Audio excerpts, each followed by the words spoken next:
What is good, everybody? It's your boy Goat back in the building, back with another one. Let's get right into this thing. Hey, man, the season for the Lakers might be over. I hate to say that, but I believe our season might be over due to LeBron James re-injuring his leg. LeBron James has officially re-injured his ankle, and I've said that in one of my streams. One of my past streams, I've said that LeBron has re-injured his ankle. Now, if LeBron James cannot give us at least 35 minutes in the playoffs, the season very well might be over.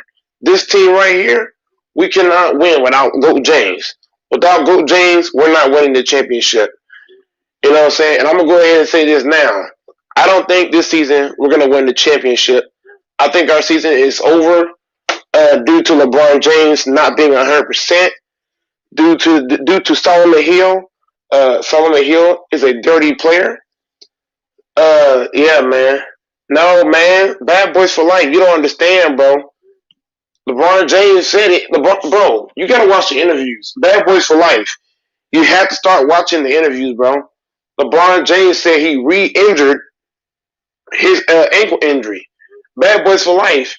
You really think we're gonna win the championship with the injured LeBron James? What are you on, Bad Boys for Life? Bad Boys for Life. I need you to come on the panel and explain to me how we're supposed to win the championship with a hobbled LeBron James, who re-injured his leg. Bro, come on, man. Come on, man. LeBron's hurt, man. We're not, bro. I need y'all to come in the chat and explain to me how we're going to win with a hobbled LeBron James. I need somebody to come in the chat and explain it. I'm going to drop the link right now. LeBron's hurt, man. LeBron hurt, man. Come on, man. We're not winning the chip without LeBron, man. Happening. No LeBron, no chip.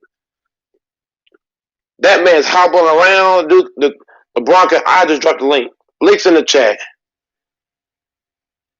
Salute Nicholas Brown. Salute everybody in the chat room, man. Yeah, links in the chat room. Yeah, all these people thinking, people like Bad Boys for Life thinking we're going to win the championship with a hobbled LeBron James. LeBron's not even 15%, he said. LeBron like 10%, man. Man like 10% with a re-injured leg. Bad Boys for Life, we're not winning without LeBron. That's a fact. What's up, Big Chess? What's up? Man, the season might be over, dude. LeBron re-injured his ankle, and LeBron is saying that he is in some pain, and he does not feel good at all. LeBron said he does not feel good, man. He said his legs feel tight. He feels some kind of bad sensation in the back of his leg, bro. We're not winning the chip, bro. I'm gonna go ahead and say it now, bro. No LeBron, no chip, man. I'm afraid to say that. I hate to say it, but it's real though. Well, I'm sorry. It's okay. You got next year though. Hey, LeBron's not gonna be LeBron by next year. You heard what LeBron James said? Man, I might not never be 100% again. And this is Solomon Hill's fault. Solomon Hill. First of all, I think he was speaking in hyperbole. He tends to do that. LeBron tends to speak in hyperbole. Just I think he's gonna be fine. If you talk about 100% this year, the rest of this season, no. Next season, LeBron, dude, the man, his training regimen has to be, probably top 2 in the world. Like his training regimen is insane. So I think he can get back. He can get to 100% for next season. But if you're talking about this season, no. I just think people taking it out of context that, oh God, it's like, oh, it's the end. I'm like, no. I mean, he still got his IQ. He still got, his, other stuff. He still got the ability to process stuff. I just think they got 8 games left. And for me, 8 to build to what they need, 8 games is not enough to build a chemistry. And then, they don't want to end up in the play-in tournament. You don't want to. And now they're at a point where, if LeBron hadn't got injured, they'd be in the 1 seed. And with that, now that he got injured, AD got injured, they come back. if they want to avoid the play-in tournament, you're gonna have to force LeBron to play more minutes than he wants to, and the Lakers got to make a decision. Lakers got to make a decision. Do we play in the playing game and risk losing losing the play-in, or do we just play LeBron? That's a choice they got to make, and it's not easy because tonight they play the Nuggets, who have been on a roll. Jokic is the MVP in my opinion. Been playing he's been playing at a great level this year. Michael Porter Jr. has stepped up immensely, like I told you he would after Jamal Murray's injury. And it's weird, bro. The Nuggets they've won 9 of their last 10 games ever since Jamal Murray got hurt. They won 9 of their last 10, so they're on a roll. Like they just beat the fully healthy Clippers. Oh, not a fully healthy Clippers because Pat Bev, but it's Pat Bev. But they gotta play the Nuggets. They gotta play the Suns. They gotta play the Knicks. Who else they gotta? And I think they gotta play a couple more play. Now the next 4 to 5 games, yeah, and they gotta play the Clippers on Thursday. So the next 4 to 5 games are gonna be difficult. Their last 3 games are easy. I mean, they got Memphis, the Timberwolves, and the Pelicans the last 3 games. So I mean, their last 3 games are winnable games. It's just they got to win at least 3 of these next 5 games to at least avoid the play-in. So, and I forgot to play the Blazers too. So, I mean, it's gonna be difficult. But the Lakers got a decision to make. They just got a decision to make. So, whatever they do, it's what it is. Because if they're the 6th seed, if they finish as the 6th seed.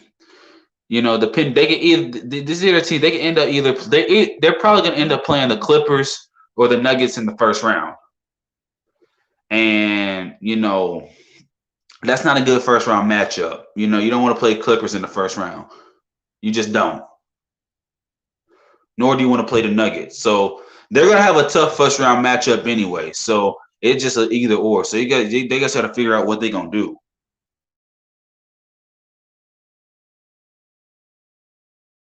I'm gonna just say this now.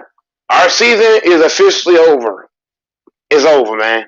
I'm gonna just say, Big Chess. I know you saying all this stuff you saying, but look, we're not gonna, bro. We might get swept by if LeBron James, if LeBron James is still having this. Look, LeBron's hurt, so because LeBron's hurt, we'll probably get swept by the Clippers. Because LeBron is hurt, we cannot have it. We cannot win even one. LeBron's horrible. Y'all don't look. Y'all don't think in the chat. Y'all don't think that I'm just saying, oh, they're just automatically better. The Clippers are not better than us. The thing is, with a hobbled LeBron James who can barely walk, man, we're not winning one game off the Clippers. Not even a as a matter of fact, I don't see any team in the playoffs we can beat with a hobbled LeBron James. I just don't see it. I mean, y'all could take out. No, here's the thing: the Clippers. The reason, even if LeBron was healthy, the Clippers still match up well with y'all. That's the thing. It's a you missing my big chest. You're missing my entire point. Missing my entire point. I'm not saying. Fucked up. Let's put him on the headphone. I'm gonna go off the headphone because I'm on the headphone. Okay, so back to what I was saying, Big Chest. If you want to twist what I said. I never twisted what you said. I'm just saying they're gonna lose to. Honestly, they're gonna lose to the Clippers. You have to comprehend what the hell. Oh my God, bro! I understand what you. I understand what you're saying. You're not comprehending what I'm saying. I'm trying to not curse today. You're not comprehending what I'm saying. What I'm saying. I'm not saying they don't match up well. I'm not saying they don't. What I'm fucking saying is, with a proper LeBron James, we probably get swept by these motherfuckers. I say 5. I say 6. Sweep, nigga. No GOAT James sweep.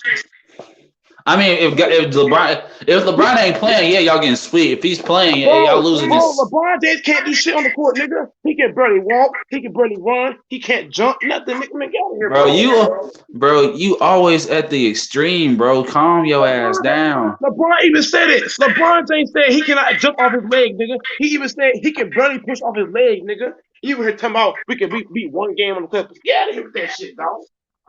I said one game. I mean, like seriously, you know they gonna, No, you we're not know, winning the game, nigga. We're not getting, bro. We don't have no point guard outside of LeBron James. We don't have a point guard. I mean, right now No, y'all the seven. Right now y'all in the seventh spot. So shoot, y'all bro, might have to worry about. we don't even have a point guard outside of LeBron. So who gonna run the offense? No, Nobody. nobody. I mean, y'all probably might even make. Here's the thing, bro. It's just a if. I said if y'all play. Y'all probably might not. We ain't winning no games without Goat James. Period. Well, duh. Everybody knows that. That's common sense. That's why I say our season is officially over. I mean, Unless LeBron got some more juice, we done. shoot. Hey, honestly, the thing is, if I was Coach Frank Vogel, I would low manage LeBron, and honestly, I would risk playing in the play-in tournament because I'm like, if you low manage LeBron and he can get like you don't play him more than 30 minutes, like I could take, I could risk losing like the Clippers, and like if you need LeBron, if you can get LeBron at least 90-something%, for one game in a play-in tournament as a 7 seed, he'll be fine. I mean, if you get LeBron's never gonna be even 25% again this season, bro. Bro, are you okay? Now you just overreacting. No, I'm going off of what LeBron said. This man said, bro, I just said LeBron be speaking in hyperbole all the time, bro. You forgot this too. LeBron said his leg got re-injured. Look, his first game back, right? He went in the interview. He said my leg was tight. Then he played the very next game and said my leg it started tweaking and shit. Yeah, it's because that's an inner leg. It's the T guy. He probably got tendinosis in the tendons in his ankle. That's probably because. That's why I say LeBron James is done. The season is over, man. I ain't trying to sound like tricky, but I'm being real, dude. No man, it's over for y'all, man. No GOAT James. Man, what the heck happened? I was defending y'all too. No GOAT James. No more. We went without GOAT. Look, this is Solomon Hill's fault. Solomon Hill ended our season, bro. Real talk. You blaming it on Solomon Hill? What the heck? I'm Solomon Hill. Yeah, I am. Solomon Hill, if he did not do that dirty play on LeBron, we've been just fine. Because you gotta remember, we was in the third or fourth spot when LeBron went down. Solomon Hill, you a dirty player. Solomon Hill ended up. You know what? I should have added the title. LeBron got injured by Solomon Hill. Season's over. Shit. Yeah, man, but dude, how you lose that game, man? That doesn't make LeBron is hurt, nigga. How do you expect us LeBron, to win? Hey, we cannot win without GOAT James is the best player on that team. I don't care what none of y'all say. GOAT James, he's the point guard. He runs the offense. AD don't run no offense. AD is not no point guard. AD out there running no offense. AD scores, yes. I give him a scoring. So that you can't blame. So first of all, you can't blame Sol because that's not because the injury. I'm not blaming AD. I'm not blaming AD. Bro, you didn't even let me finish. God dang, shut up. Let me finish. Solomon Hill it's his fault. Bro, it's probably how it probably no, it's not the injury because I've seen people get injured. I mean, it's probably how it healed. It probably because come on, man. Solomon Hill injured LeBron, man. He injured the man's season, brother. Bro, because I've seen other people get injured. I mean, literally, what's it called? Zaza injured KD a couple years back, and it was a freaking. KD quit capping. Zaza injured KD a couple years ago, man. You don't forget the man ran. The man wasn't even looking where he's going. I ain't talking about that. I'm talking about Solomon Hill. But it's probably because it didn't. It's probably because he didn't. It's probably because he didn't heal right. You forget I'm not giving you that, brother. I'm not giving you that, man. I love you as a brother, but I'm not giving you that. If Summer Hill had not did what he did, LeBron would have not been hurt in the first place. So It you was so a you clean just play. That was it was a clean play. play. It was a No, it was clean not a play. clean play. That was a dirty It was a- ass play. That It was was a a dirty play ass for play. the ball. It was a That's a play dirty for the ass play by ball. Solomon Hill. Solomon It Hill was just a play for the ball. No, bro. That was not a play for the ball. Big He had no chance. chance. You could That tell Go nigga had Mike no don't play chance of getting the ball. basketball. Fuck no. Anybody? Why everybody say it was a clean play then? That was a dirty ass play. I would have punched that nigga just for doing that shit. If I was Bro, LeBron's teammate, he would have dropped. I would take a 10 game. I'll take a 10-game suspension. That's unacceptable, bro. Solomon Hill would have dropped you, Go Mike. Quit capping. It's a dirty ass play. I would have hired Dennis Rodman for that shit. Okay, then Go Mike. Let me but shut my screen there, Go Mike. Let me shut my screen there, Go Mike. Play was not clean. It was not Let a me clean shut my screen, Go Mike. That was a dirty ass play. Fuck Solomon Hill, hoe ass nigga. That's a dirty ass play. Everybody saying calm down and shit. Nigga, I ain't calm shit. Go James hurt. I'm pissed off with that shit, dog. But you wasn't blaming Solomon Hill like literally 2 weeks ago when you saying King James is on the way. Bro, Solomon Hill is the reason why LeBron is dealing with this injury. It's his fault. Yes, it is his fault. It is. Bro, you in your feelings. You forget if Solomon Hill had never did what he did, LeBron would have never been hurt in the first place. We were in the third seat. LeBron was balling out of control. Solomon Hill had to take his ass out, and he ain't been the same since then. Y'all was losing it. First of all, y'all was losing that game anyway. So nigga, LeBron was balling. But y'all still losing. You missed my fucking point. LeBron James was balling, nigga. LeBron was balling, nigga. LeBron can't even ball no more. He can't even jump. He can't even dunk no more, nigga. What you smoking? What's it called? Let me shut my screen, Go Mike. Let me shut my screen. The man can't even jump, nigga. Hey yo, big chest. Hey, what's up, man? Let me shut my screen, Go Mike. Hey, man, I don't care nothing about that screen. I'm gonna show y'all the real corporate of this shit. Let me shut my screen. I'm finna cook Solomon you. Hill. Solomon Hill should get jumped. They should go jump Solomon Hill. They should. Everybody should go jump Why Solomon Hill. Why you so emotional over another grown man? Everybody should go jump Solomon Hill. Solomon Hill should get jumped. Over another grown man. Bro. I'm not that emotional to. Like, matter of fact, if I was in LA, if I was in LA right now, if I was in LA right now, if I was in LA, I would say y'all go jump Solomon Hill because he a dirty ass. You suspect, Go Mike. You suspect. Bro, that's you suspect. You gotta so you can't fight to do 1-on-1. You gotta jump on. Oh, that's foul. Let's go. Hell yeah. Go Mike know he'll get dropped. Go Mike know he can't fight. Bro, that man ended. Big Chest failed to realize Solomon Hill had ended our season, bro. He just did, bro. And Mike, let me shut my screen. Said, calm down, he'll be fine. No, he ain't gonna be fine. The man can't jump, he can't run. LeBron can't run. Let me shut my screen, Big Chest. Somebody tell me how many minutes is LeBron playing, and somebody tell me how LeBron looks. Because look, I've seen LeBron play the last few games. LeBron don't look good at all. The man can't run. The whole team don't look good. The whole team looking horrible. Big chest. Big chest. I'm trying to keep it in respect level. You're not comprehending what I'm saying. I understand we're playing. Oh my God, big chest. Would you get out your feelings, bro? Because you sounding like a whiny little bitch right now. I swear. Big chest. Please don't come here, bitch. My own channel, dude. Big chest. I didn't call you no bitch. Did I call you that? You say you getting emotional, bro. Hold on, answer the question. You getting emotional, bro. Answer the goddamn question. See, Red Pill, baby, this is what happens when you get this. Go Mike. Answer the fucking question. Go Mike. Chill, dog. Come on, man. I ain't chill shit. Cornelius. Michael Cornelius, calm yourself down. Keep playing with me. Keep playing with me, nigga. Keep playing with me, nigga. Go, Mike. Cornelius, y'all don't understand. LeBron James, fuck everybody else. GOAT James was balling out of fucking control. Go, Mike. Go, Mike. Let me talk, dog. Y'all forget. Y'all forget. Let me preach to y'all basketball. Last season, right? Hold on. Last season, right?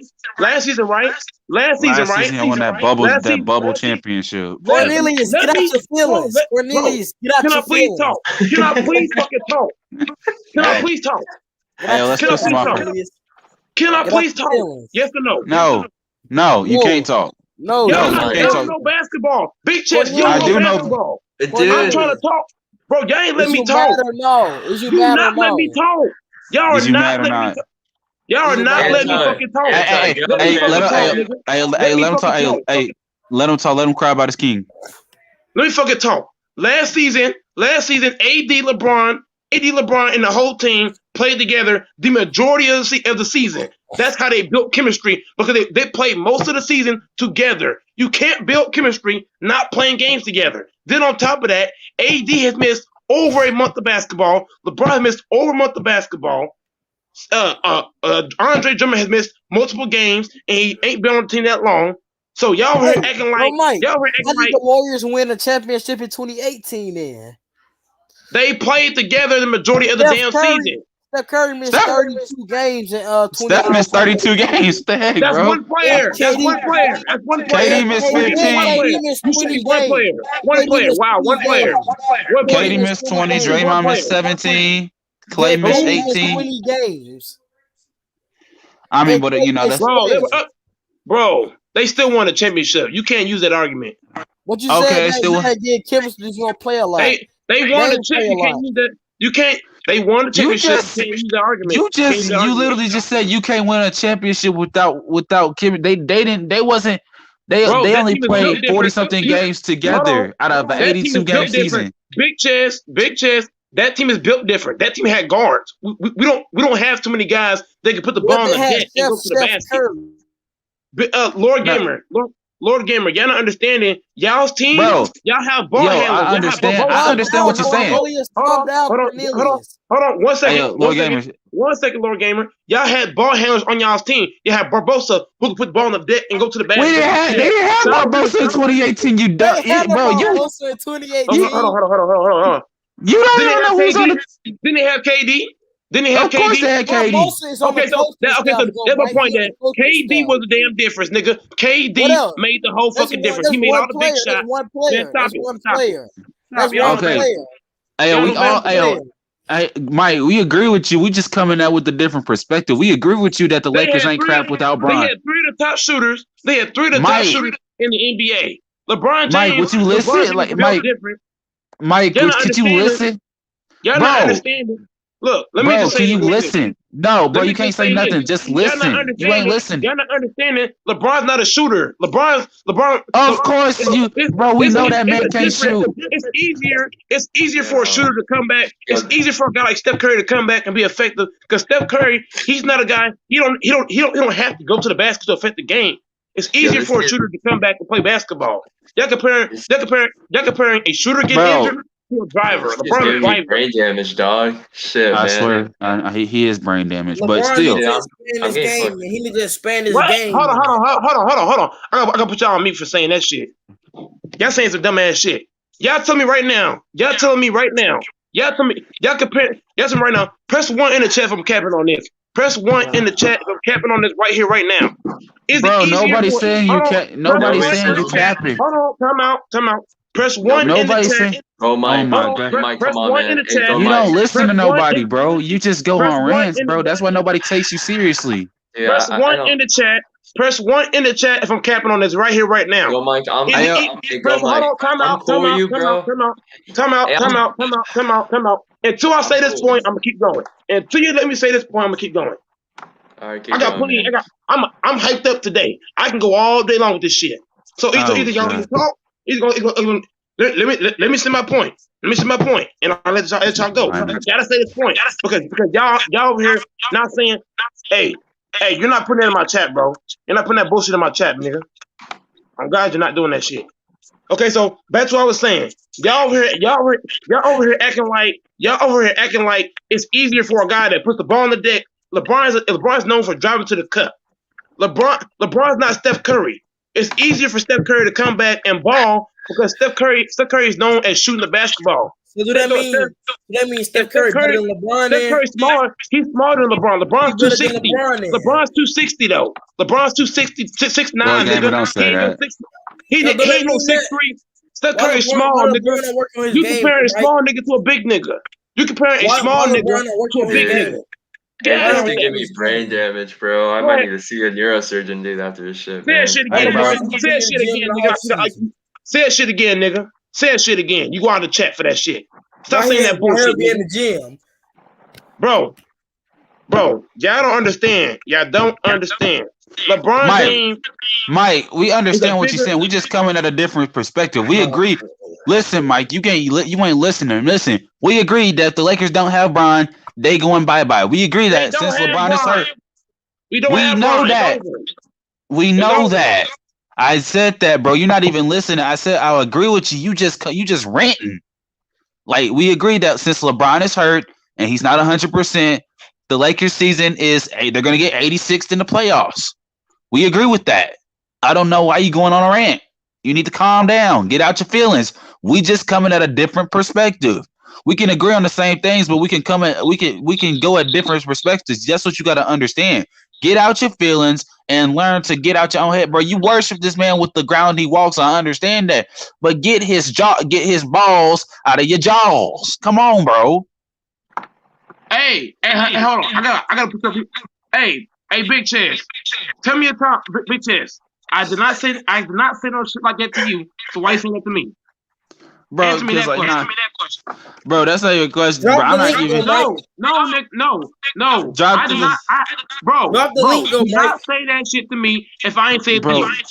Did I say it? Cornelius. Am I right? Cornelius, get out Cornelius. You have to chat.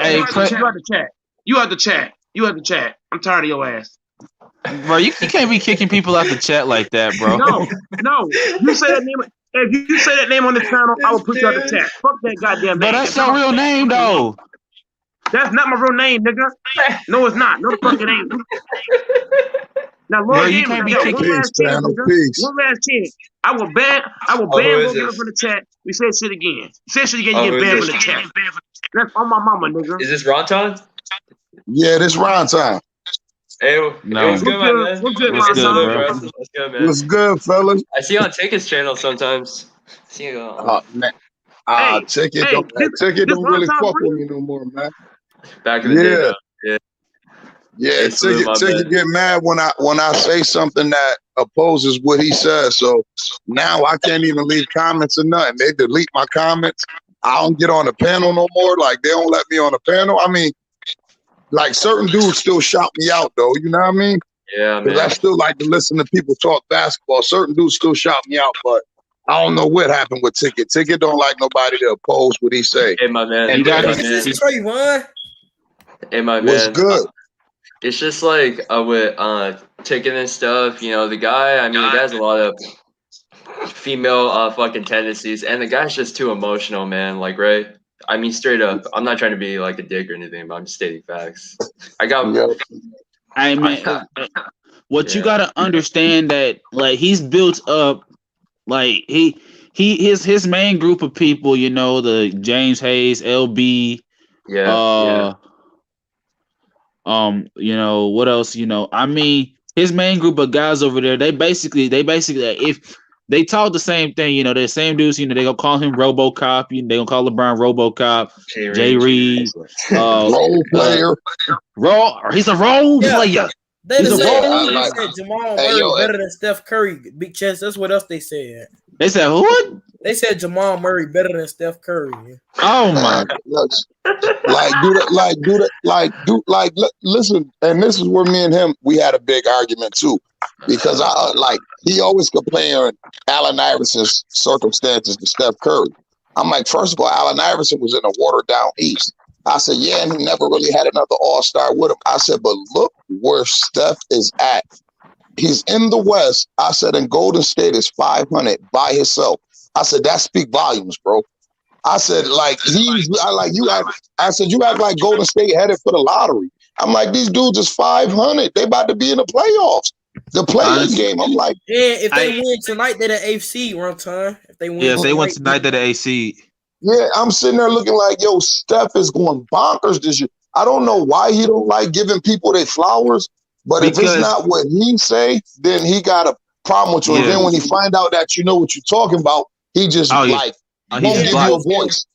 He said that he always be getting Kyrie all these excuses, but once you say something about Curry, it's you making all these excuses for him. Right. Listen, this is what I told him. I said, yo, we had a conversation about the greatest of all time. I said, I respect people. I said, I can respect somebody saying that they thought LeBron James is the greatest of all time. I said, because of his longevity, what he did. I said, so I can understand that. I said, I don't personally agree with it, but I can understand it. You feel me? I said, but for you to sit up here and call that dude a role player, man, and then for you to try to, I'm like, I say, like, for you to say you hate the man, I'm like, wait a minute, like, have you ever met him? Why would you hate somebody? Guess what? They say he's a role player because he got a losing record in the finals. So I said, is Allen Iverson a role player then? Let me ask Ron Tom a question, y'all. That's a fact. That was a good rebuttal right there. That would have been a great rebuttal. I wish I would have heard that. Let me ask Ron Tom. Let me ask Ron Tom this. Hey Ron Tom, what do you think about it? What do you think about LeBron's injury, bro? It's one of those injuries that can linger, and I don't care if we sat him out and we had to play into the play-in tournament. He got to be close to 100% as possible, because with AD injury, AD's not going to be 100% this year. You feel me? And then like they got to make sure LeBron 100. You feel me? Like I wouldn't even been mad if they would have sat Brown out for the rest of the season. If we could have kept playing 500 basketball, you feel me? We just now hit this losing streak, 6 out of 7 games. If we could have just kept playing 500 basketball, I was good with keeping LeBron out for the rest of the season, man. Like he 36, and like you got to understand, like Father Time is undefeated. As great as LeBron has been, his body and all that, man, that dude comes tapping on your shoulder sooner or later. You feel me? He's like, it's time to head on home. Ron Tom, Father Time is not what Father Time is not what put LeBron out. It was Solomon Hill. Shit. Right. No, but I understand. Hey, yo, you think about this, like this the way I look at it though. Man, you think about LeBron 6-7 years ago. He'd have been back in 3 weeks from a high ankle sprain. You feel me? And just the fact that he re-aggravated it again yesterday, letting you know he wasn't 100%. Now you like a high ankle sprain. Think about this: LeBron James, who may be arguably the greatest pure athlete we all seen in the NBA. You feel me? Because the dude is a freak. He like, as far as his agility, like dude 6'9", like that's Karl Malone. He's not supposed to be able to do the stuff he do at that size. You feel me? They talk about this dude could have really played professional football type shit. You feel me? No, he could. He was the number one player in Ohio as a freshman. He was the number one wide receiver in Ohio as a freshman. Right. You think about that. They talk about this dude could have definitely played professional football. You feel me? So I'm thinking like, yo, he on a different level as far as his agility, and I like it's playing out just like when he was in high school. Remember when he was at St. Mary's and Vincent? How he was just bigger and stronger and faster than everybody? He was a grown man playing against kids. Listen, it's the same way in the NBA. Who you think that he playing against? He playing against them same kids in the high. That's what make up the NBA today. Them same dudes he was playing against in high school. Not per se, I'm saying nationally. All the kids who were great nationally. All them dudes who was in high school with LeBron right now and who went to the league, what was happening then? LeBron was bigger and stronger and faster than them then. He bigger, stronger, and faster than now. Yeah, and like that was the only person when he was in high school, the only person like on the court that like actually competed with him was a clean play, Go Mike. He going for the ball, Go Mike. You could clearly see it. I mean, I'm not mad at Solomon Hill for it. Like it happened. It's a basketball play. Bron got the ball. Solomon Hill still going for the he had ball. no chance. He had no chance of getting that basketball. He had zero chance. He didn't know LeBron picked it up. Hey, yo, but you gotta think about this. You gotta think about this. Man. You wait a minute. You look at the type of player Solomon Hill is. You never heard of Solomon Hill. He dove to the man's leg though. He dove to the leg. That's a dirty play. Listen. But listen, this the type of dude, Solomon Hill, like this might be the last year that $7 million contract that he had with signed with New Orleans. He gonna have to make hustle plays for them. I gotta become a hustler because I'm on my way out the league type shit. You feel me? So it was more like, I don't think he did it intentionally trying to hurt LeBron. Solomon Hill's a bomb. He should not. Solomon Hill ain't better than Jared Dudley, man. Come on, let's stop it. Solomon Hill ain't better than Jared. No, I'm being real. He better than Jared Dudley. Who's had a better career? Go, Mike. Who's had a better career, Jared Dudley or Solomon Hill? Tell me. Hey, yo, listen. I'm gonna look at it like this, bro. Jared Dudley has had a better career than Solomon Hill. I swear to God, they was better off giving Jared Dudley a coaching job because he don't do nothing but take up a roster spot, bro. No, swear to God. Ron Tom. When he played for the Suns, he was averaging 14, 12 points off the bench. I'm not talking about the old Jared Dudley. I'm talking about as of right now. He better than this guy, Solomon Hill. Way better than him. You do realize if Solomon Hill was on the Lakers, he would get more minutes than Jared Dudley. If Solomon Hill was on my team, I would kick his ass off the team. I don't like that nigga. Yo, right. Wait a minute, but I'm just saying it like this. Right now, Solomon Hill is a better player than Jared Dudley as of right now. But yeah, you're right. Jared Dudley he's a dirty player. Jared Dudley's had a better career. You're absolutely right. Jared Dudley's definitely had a better career.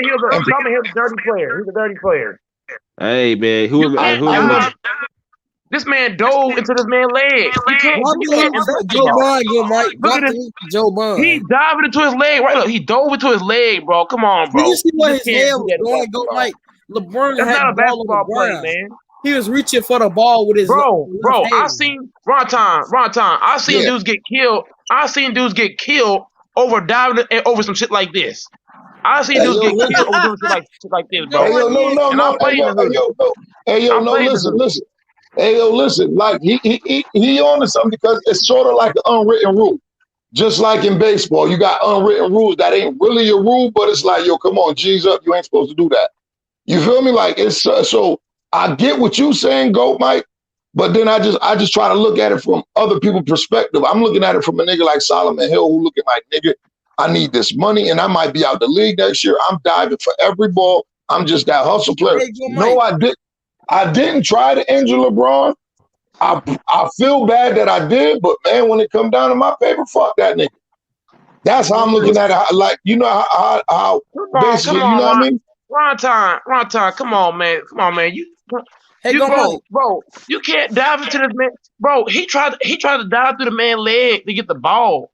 No, he wasn't. He tried to go on the ground. He went through his leg. He went through the man's leg to get the ball.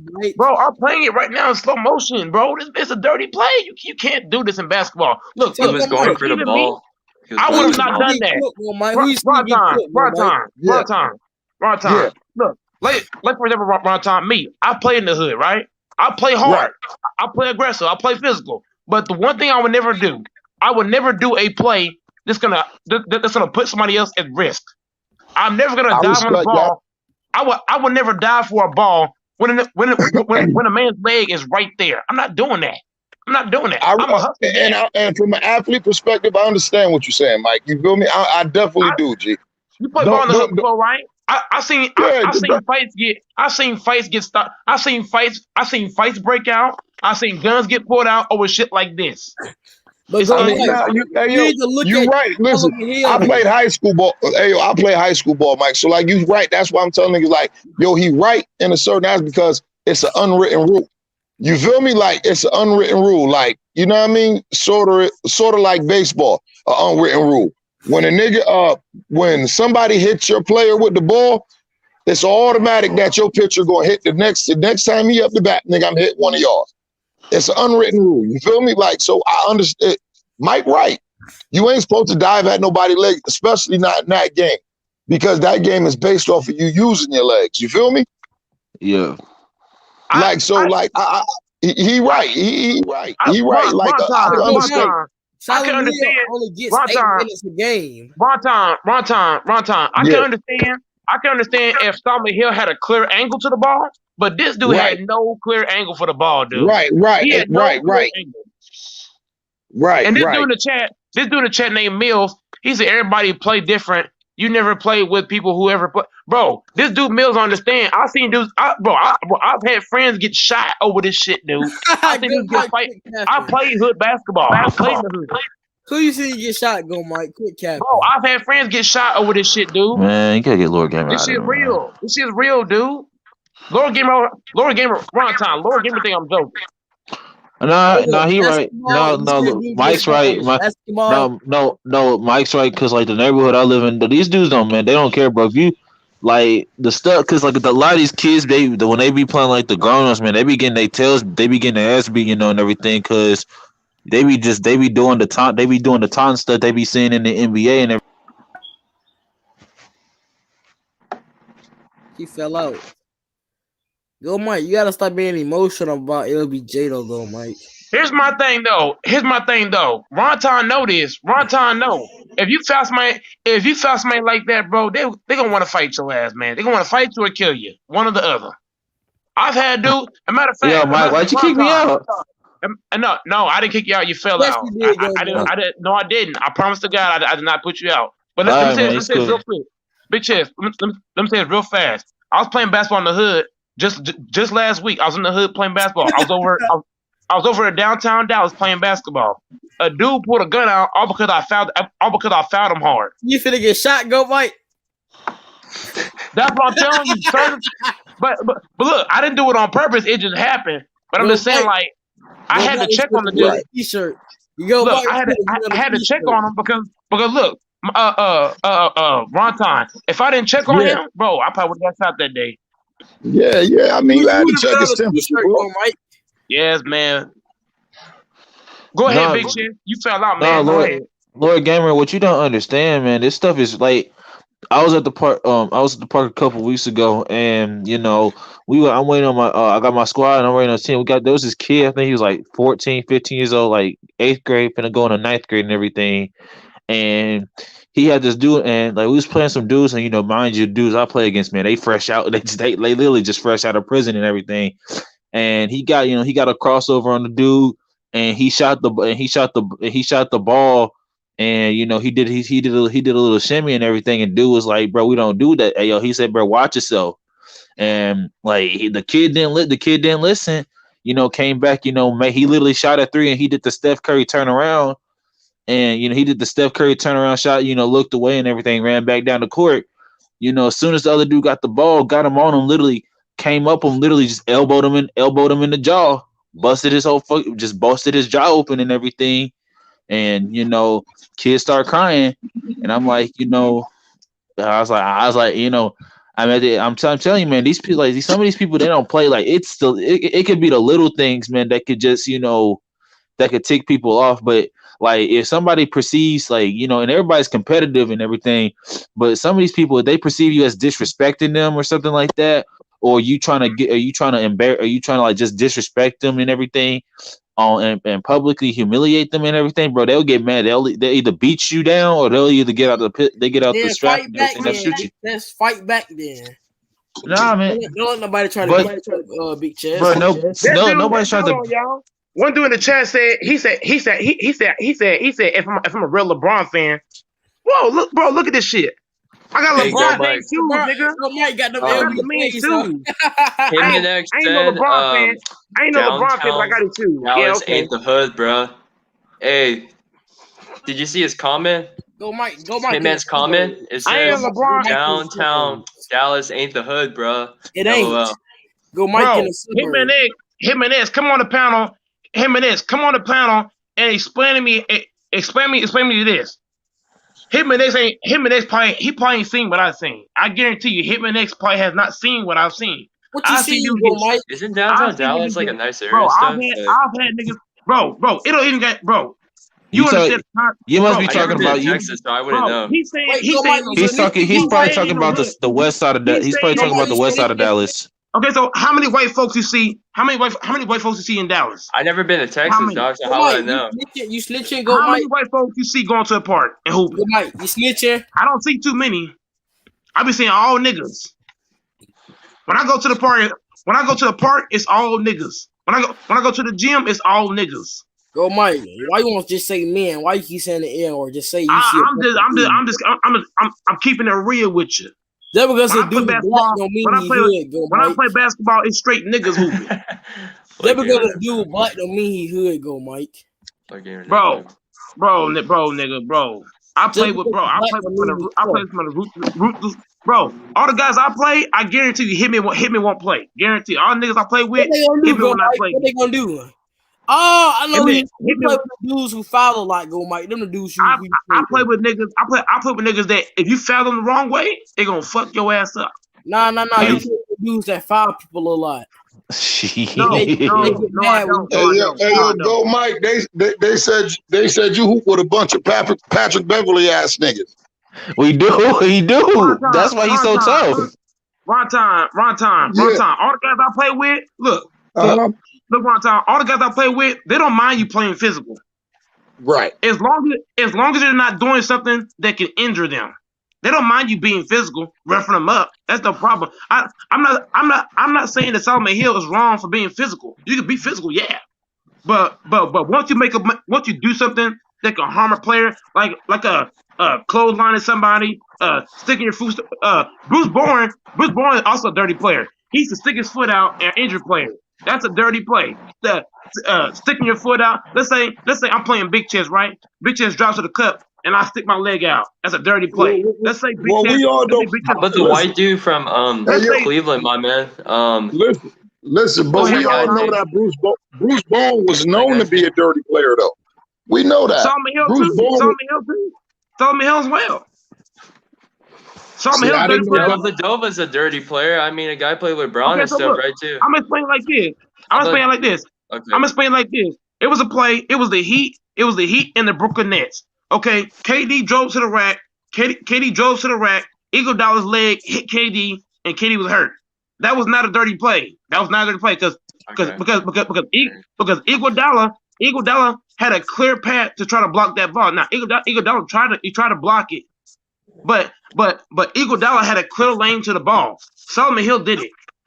So Iguodala injuring KD was a freak accident because Iguodala was trying to block the ball. Mike. When he had a hip contusion a couple weeks back. Whenever KD drove to the rack and Iguodala's leg hit him, that was an accidental play. Iguodala's not dirty for that.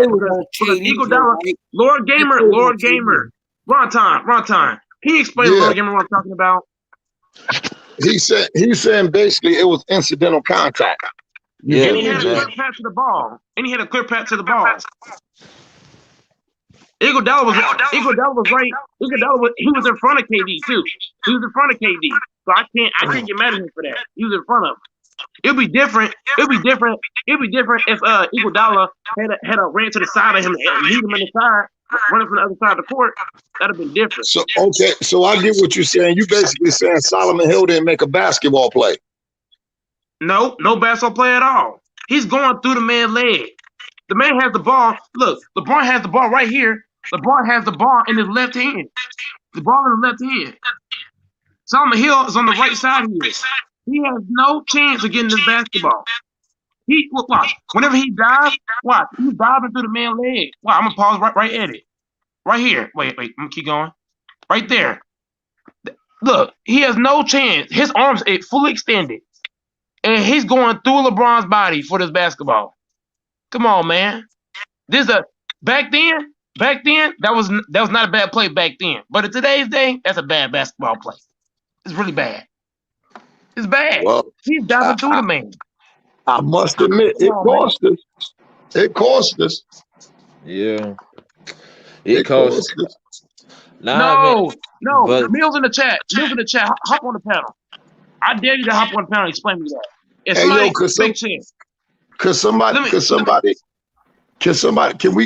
Let me ask a question for those out there, man. How y'all feel about this? You a Laker fan? One time. Ask them, one time, how would they feel if this happened to them? How would they feel? Right. Do you know what momentum is, Go Mike? Do you know what momentum is? Do you see how Solomon Hill momentum was shifting him? Hey man, Why man. he silent? Why go Mike Hey, silent? You can't make Lord that play Gabe. though. Hey, You can't Mike. make that play. But let's get off this subject, bro. Hey, Rod, Ty, what was gonna ask? I was going to ask. All right. Do you consider yourself a real fan if you don't accept your team, regardless of what the situation is? Like me, I've been a Lakers fan since the '80s, since Magic Johnson, right? So regardless of what happened to us, I'm a Lakers fan. Whether we sucked, whether we was winning chips, regardless of what. I've never been the biggest LeBron James fan. I'm a Kobe Bryant fan. You feel me? I've always respected LeBron James. But what kind of fan would I be to say I'm not fucking with the Lakers until LeBron leaves? That make you not a real fan. That makes you just not. I ain't say you ain't like, you got them Nah, you ain't a jock strap sniffer. It's just you got people, and I know what you're talking about, man. It's just like, cause like if you can't accept him, like then you don't respect. Then I'm gonna say take it deeper. Then you probably didn't respect. You don't respect Kobe because Kobe said it. Kobe said embrace him back in 2018. He put a stamp on it. Kobe put a stamp on it. So I'm saying if you can't embrace LeBron, that means you don't respect Kobe's wishes. And if you don't respect Kobe's wishes, how can you call yourself a fan? I'm like, man, I'm not the biggest LeBron James fan. I don't like the drama sometimes, some of the moves, the female energy. I don't like that. But as a basketball town, I'm like, yo, if you dead set on winning championships and everything, I'm gonna give you the benefit of the doubt, bro. Like it's a clean slate with me, bro. I don't care, about Cleveland, Miami, Cleveland again, all the stuff that happened, bro. You coming to us, I viewed it. Okay, it's a clean slate. You starting anew with us, okay? So we don't. So whatever happened with Cleveland and everything, your 3-5 finals record, okay? Well, 3-6 finals record before you won the fourth one. Yo, that don't matter. You coming to us to win. So that means it's a fresh start between me and you as a fan. You're right, hey, yo, but look at this. Look at this. When people talk about the finals record, right? Yeah. I said, do you know how many great players having an NBA title never even made it to the NBA championship? A lot. I said, wait a minute, and this is what I try to put in perspective. I said, yo, y'all just looking at a microcosmic of it. Y'all looking at it, oh, he whatever his record is in the finals. You feel me? I said, bro, you got players that wish they went to the finals at least once. I said, this man I've been to the finals 10 times. 9 or 10 times, bro. Yeah, he been 10 times. Hey, Ron Tom. Melo, just like Melo. Melo has never been to the finals. And we all know Melo is a historically great player. You feel me? One of the best offensive players we ever seen. But he just scored a run time. Even James Harden, Ron Tom. James Harden too. James Harden, Melo, they ain't been. I'm gonna tell you has been to the finals. Listen, T-Mac. You feel me? Like, it's a lot of great players that never even got a chance to get to the final. So you telling me that this nigga done been 10 times? He done been. He got enough. Listen, he got enough losses in the finals to hand out the niggas for final appearances. Facts. Lord Gamer, give me a wrench. I mean, go Mike, give me a wrench. You a troll? You got three channels in one chat, dude. You trolling. I cooked you the other day, so how I'm a troll? Nigga, I'm seeing the chat right now. You got 3 different names in this chat, dude. And I see all 3 of them. Just give me a wrench. I won't abuse it, dude. No, you trolling. You got three accounts in one chat. You trolling. I see it right here. Convince go Mike, I got all the evidence right here. That ain't up to me, bro. He still ain't giving me a wrench, and I've been loyal to him since day one. Hey, Ron, son, convince Go Mike to give me a wrench. I give a wrench, Big Chess. I give Big Chess a wrench because Big Chess keep it real every time. So I'm gonna give him a wrench. Hey, yo, Ghost 2000. Hey, yo, listen. I don't know why Ticket got mad at me and don't fuck with me. Like my comments get deleted as soon as they get put up and everything. I don't know. I don't know, bro. Hey, so I would just respond to somebody in the comments. Ron Tom, how did you find my channel, dude? What's your channel? I'm saying like Ball talk. I give anybody any type of sports, bro. Blue Bud boxing. I do it with all them dudes. Like I listen to all these guys' channels. Like I support Thumbs Up, all that. Like I used to like buy stuff from Ticket TV and all that shit. Like I don't know what went wrong with bro. Like LVZ told me, like LVZ, like yo, bro. He said if you know too much Ron time, he ain't gonna fuck with you because you diverting from what he doing. He like Ticket got zombies over there. He got zombies. Oh. It's entertainment, bro. And I hate to say it, man. I didn't even think this way, bro. Never in my day in the 3 years that I was watching Ticket, I didn't know that he would become as much of a narcissist as he is, bro. Like, and you know, and I don't take that lightly. I mean, because I was on the channel like in like a couple summers, like the summer of 2019. That's when everybody really started to get knowing me because you know they was like, oh yeah, who's this kid? Who's this kid that knows basketball and everything? And you know, and I'll be going back and forth, you know, with other dudes and everything. We'd be chopping up for like 7-8 hours on live stream, man. It'd be cool, man. It's just, you know, ever since, you know, like it's just, you know, ever since I think like, but right, it's like right before the pandemic. It's like right before because like when James came on, you know, he was cool at first, but then like it was like right before the pandemic, you know, that's when the rampant, you know, that's when the role player thing came up and everything. That's when the minion stuff started happening. Yeah, that's when that's like right before the pandemic happened and everything. And it was like, and I remember the first stream was like right after the Lakers had beat the Clippers and the Bucks that one week. It was like it was like 4 days before the season shut down. And you know, we was doing that. Now during like the pandemic, when the season shut down, it was cool. But then we got to the bubble and everything, you know. Oh yeah, and, you know, that's when you know the role player. He's a role player, and like you know, and then the thing is, and I was like, bro, I started, and this is when you know Lamont started coming and everything, Sixer Daily and everything, and I was like, and then Spiffy, and I was thinking about it, bro. This man literally they started creating theories on why they think LeBron is role. They actually started creating theories, and I'm like, dang. Oh, yo, listen, I'm gonna be honest, bro. I was listening because it was like barbershop talk. You feel me? Like barbershop talk on the internet. But like one thing I used to be like, yo, damn, this dude really be violating dudes the way he be talking to them. Like, I'm like, you know what this like when I hear him talk to CJ. When I hear him talk to CJ and like when they be talking to Spiff, I be like, Spiffy don't really go for it. Spiffy ain't going for that shit. Spiffy, Spiffy's 11 years older than me, so I mean. Let me ask y'all one question, y'all. Let me ask y'all one question. Do I sound like Ticket whenever I get mad and stuff? I mean, you get emotional. That's just like you get emotional, but I understand it because that comes from your passion as a fan. I'm just trying to. When I try to calm you down, it's just I don't want you to get going because you go to the extreme. Ticket don't. Yeah, the difference between you and Ticket is that you go to the extreme, but you're still a fan. I just try to get you not to go over the edge. That's why I have to come at you extreme. That's why I have to come at you a little hard, though. I don't know because like even like fucking with LVZ, like I got a wrench on LVZ channel. You feel me? And that's how I really started listening to Ticket. Him and LVZ used to have a show together, and I used to chime in all the time, and I used to call them dudes grits and butter. Cause I'm like, yo, y'all great together. Cause you got this, you can't have this without this. You feel me? You two need each other. LVZ was the balance, but Ticket used to talk real basketball then.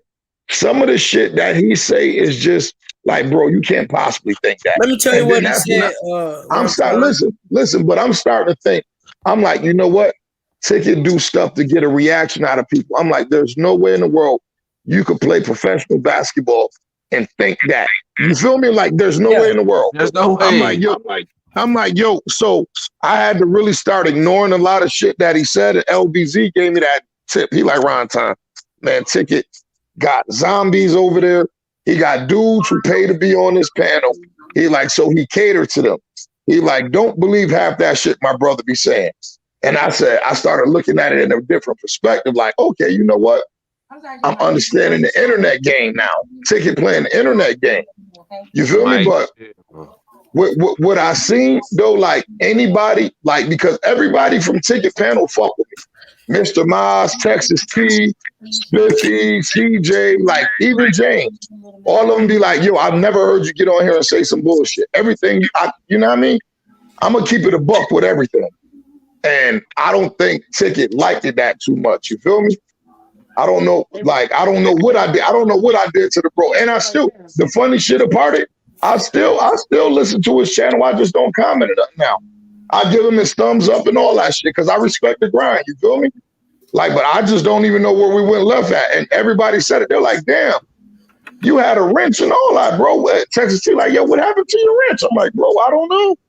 I'm like, I don't know. Like, but you know, most of these analysts do runtime. Runtime. His real name is Christopher. Yeah. I know that.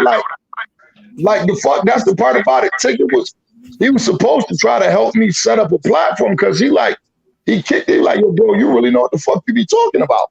So I was telling him I was trying to start a podcast and I wanted to know how I go about it. Like I used to kick it with Ticket.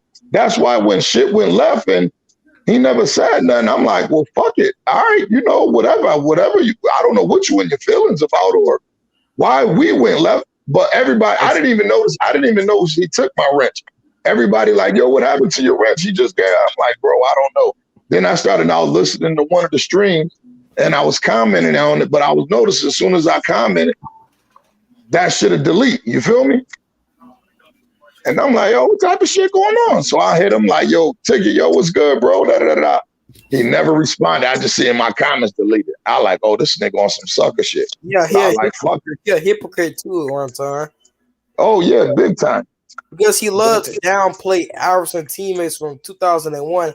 But you see, when they mentioned Bron in 2007, how he like to try to uplift Bron teammates. Hey, this is what I told him. I said, okay, you hate dudes who form super teams, right? You say that's one of your biggest knocks on LeBron. I said, okay, I respect that. I said, but now that I told the panel one day, yo, KD he get the same smoke LeBron get because all he do is form super teams. He tried to make excuses why it was okay for KD to do it, but LeBron got shit done for it. Yeah, he say KD he hate Bron. Hey, Ron, yeah. How many points were the Sixers averaging with AI? How many points were they averaging? The league average was 90. Like 90. Like they was the lowest, one of the lowest scorers teams. Iverson averaged 30 in a team. If they was averaging 90 runtime, if they was averaging 90, there's no way Iverson had no help. There's no way. He was only averaging 30. The team was averaging 60.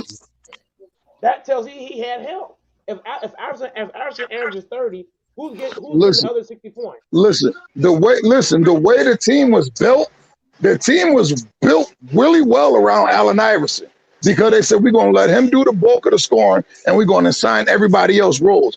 Everybody else played their role to depth. That's why they was able to be successful.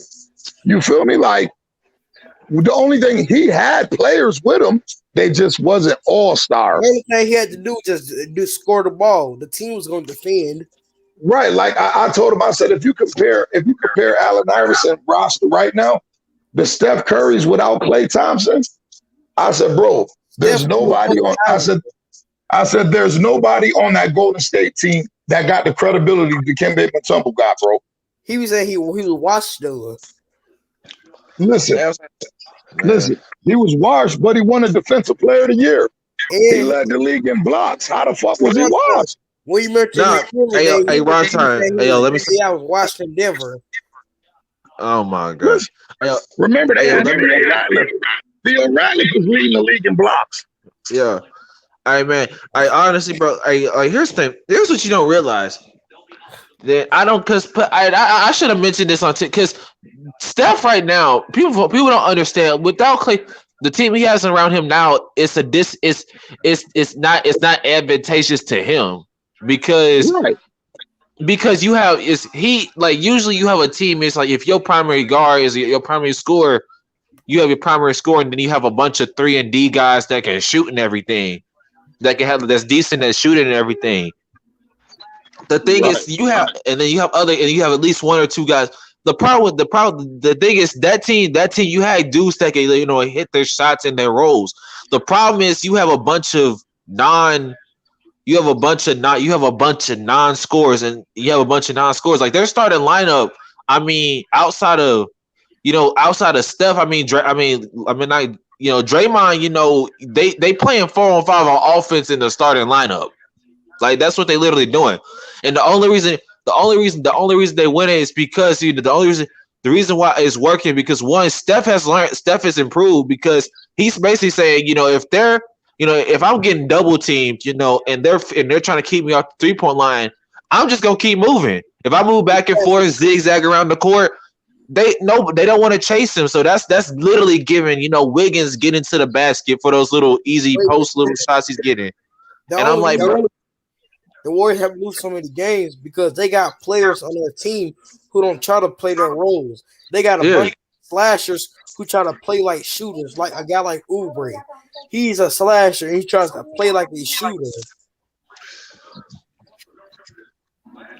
I mean, Wiggins a slasher. Like, honestly, if everybody kept moving, because if we being honest, the Warriors' record ain't showed how good they actually they should.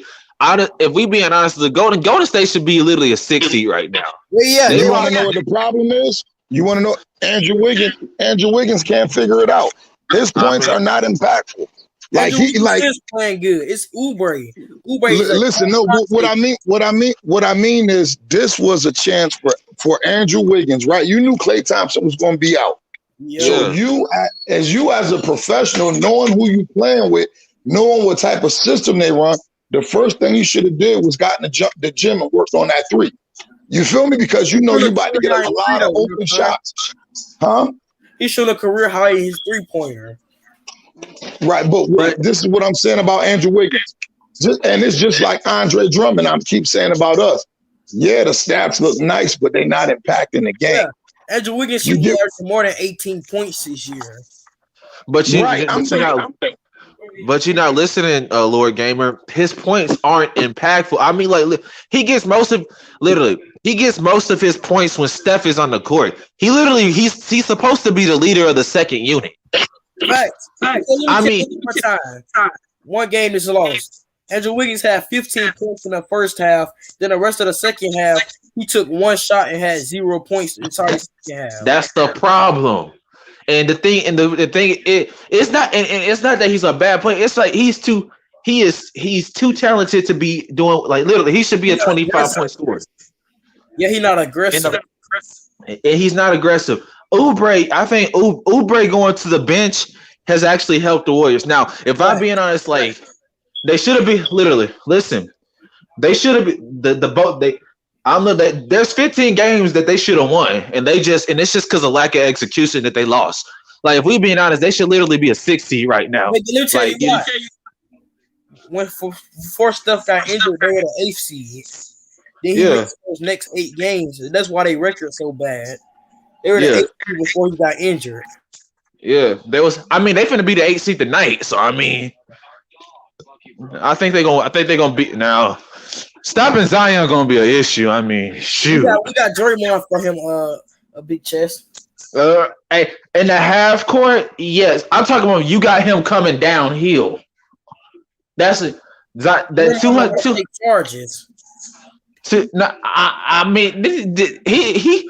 I don't like. Are you sure? Because I think Zion, if he coming downhill, he going up, and I think Draymond at the point where he rather take some business decisions than be on the end of a poster. Yeah, we heard them. Yeah, because let me tell you, Draymond saying he's the greatest offender of all time, but these games, he'll never be trying to guard the best forward on the other team. All right. Hey, y'all gotta understand, Draymond was great for that team that they had built that went on that championship run. That team not constructed the same. They don't have the same players. No, they don't. Because it's just him. Yeah, they gonna have to retool their roster though. I honestly, they gonna have to make you got like you keep. If I'm being honest, I'm keeping either Wiggins got to go or like I'm keeping Oubre because Oubre has found his role. We keeping Wiggins. I think Minnesota gave him too much money, man. No nobody want that contract for that underproduction. Like he don't even seem like he want to play basketball to me. He really don't. Yeah, he be playing like he don't be like he be playing with effort. Like, and I was a big fan of his coming out of Kansas. Yeah, and Big Chess, what I'm talking about, like the Dallas game. Draymond seen Luka come off multiple screens, and Draymond don't even try to get up on the screen. He'll just sag off, watch Luka shoot the ball. Draymond doesn't even like he's trying on defense this year. Man, I don't know what, man. That last Dallas game, bro, they got mauled. I mean, it's all you got to do with the coach. But I think they're gonna be. I mean, they got their games remaining. They got the Pelicans tonight and Wednesday. They got the Pelicans tonight and Wednesday, and then Friday they play OKC. So because you on the versus the Mavs game, the Warriors were up 11-12. Then guess what happened? The next 6 possessions, Big Chess. They didn't score. No, Steph Curry went the next 6 possessions without touching the ball. Oh, that's a problem. I mean, yeah, but first see them not passing the ball and still didn't call a timeout. And you know the funny thing about it, like when I tell people, I'm like, when you talk about pantheons of greats, I said to me the great ones changed the game, man. I said Steph Curry changed the game forever. He made the 5 position obsolete. You feel me? You can't even be a traditional big man no more and really get loved in this game. Steph changed all that. Steph got dudes pulling from half court. Yeah, man, he got he changed the whole dynamic of the game. I mean, like you looking at like you got, man, the weird thing, man, you got role players literally shooting like 8 threes a game, man. Hey, listen, I was listening to Dwayne Wade and Candace Parker talk, and they was talking about how Steph was about to eclipse 100 threes in 1 month. And Dwayne Wade said it was a year in Miami where he didn't even take 100 threes that year. He said, I didn't even take 100 threes. He said, I didn't even take 100 threes. He said, this dude made 100 threes in a month. Do you know how many, bro? Do you know how many? Dude, he's taking 100 threes in the last 2 weeks. Facts. He having his best season ever. Yeah, like Dwayne Wade, like this dude just made 100 threes in a month, yo. Yep. He better than 2016 stuff. He's shaking out too. And I'm just hoping because I'm really one of the dudes who see the big picture. That Brooklyn shit ain't going nowhere. Facts. They keep acting like Brooklyn unbeatable. Like I said, the Bucks can beat Brooklyn. Then everybody just started laughing. Yeah, look like they are beatable. But what I'm saying for the foreseeable future, we know the East gonna come through Brooklyn and Milwaukee. Yep. They don't form the super team. And you got all these guys talking about Brooklyn better than going to KD Warriors. Man, KD and the Warriors don't even get enough credit because everybody talk about their scoring, but bro, they was like the number 1 defensive team in the league for their stretch. Yep. They was always the top 5 defensive team. They was top 5 in defensive rating. That's a fact. That whole championship run they had, they was in the top 5. You see that through that whole run, they had teams giving up when they was playing them. I don't know what dude think, and I be trying to. Yeah, because trying to keep it above. Cause Klay Thompson is better than James Harden is better than Klay, but Kyrie is not better than Steph. Then if you go to the role players, the Brooklyn role players are not better than the Warriors role players. I mean, Brooklyn, if you think about it, bro, Brooklyn got some shit over there. Listen, I'm not mad at them for forming a super team. Okay, that's what y'all felt y'all needed to do. But you dudes, if you'd have took that roster that they had with just Kyrie and KD, with Spencer Dinwiddie and Karis LeVert and all them, Jared Allen, But runtime. they was contenders with that team. The Brooklyn Nets wouldn't be top 2 if they never traded for James Harden. Cause you see how many games Kyrie and KD are missing. They would not even have been top 2 if it wasn't his name for James Harden. I mean, like I'll call them the James. I'll call them the Brooklyn Rockets now because they work best when James Harden got the ball in his hand. The Brooklyn Nets, they're supposed to be the best offensive team in NBA, and because they got all the shooters and scorers. But guess what?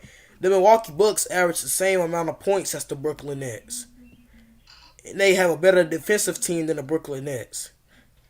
So how I say that good of a Milwaukee got 3 All-Stars over there too. Yeah, facts. They're not even got none of the shooters or scorers that Brooklyn got. I wouldn't sleep on Milwaukee. They could sleep on Giannis if they want to. Wait, wrong time. Tell go, Mike. I'm finna come back in. Yeah, man. I think personally, I think, man, with this as good as the Nets could be on offense when they're fully healthy, people forget that 2016-2017 Warriors team was a top 5 defensive team. That's a whole fact. And like number 1 offense, I think that's like the number 4 defense.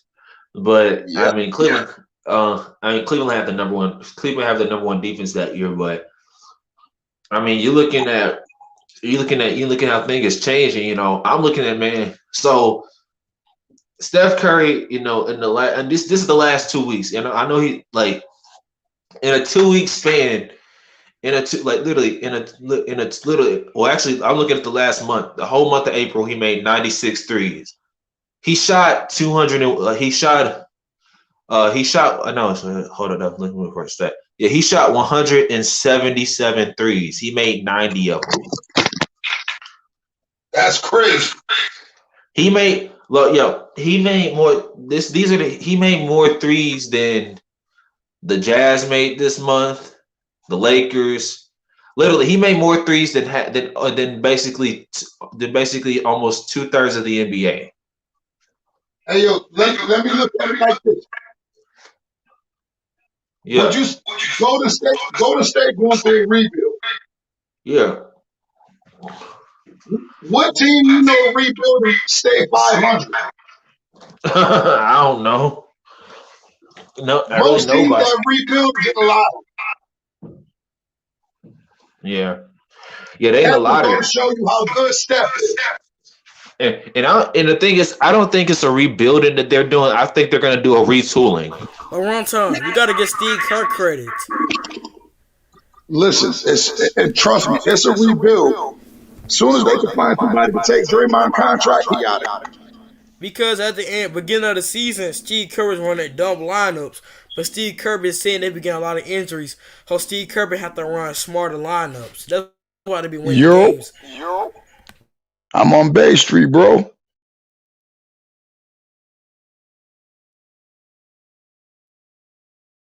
All right.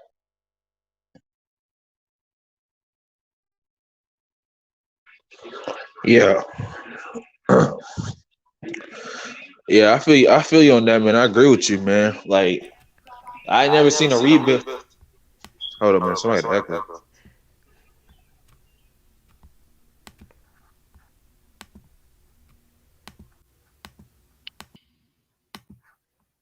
Y'all still there? Everybody still there? Yeah.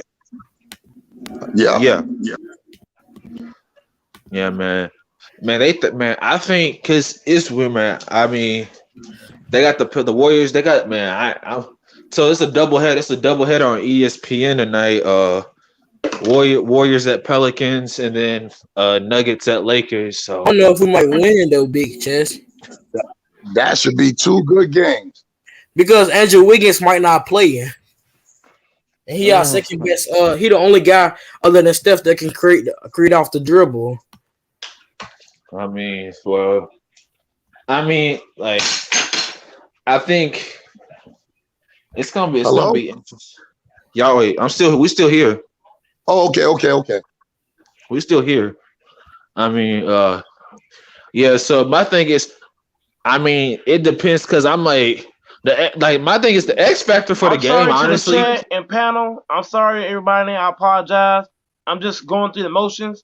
I feel really bad for Goat James. He was You balling said out of the X control factors before of he the got game is hurt. what? Sorry, everybody. I mean, Keep you going. good.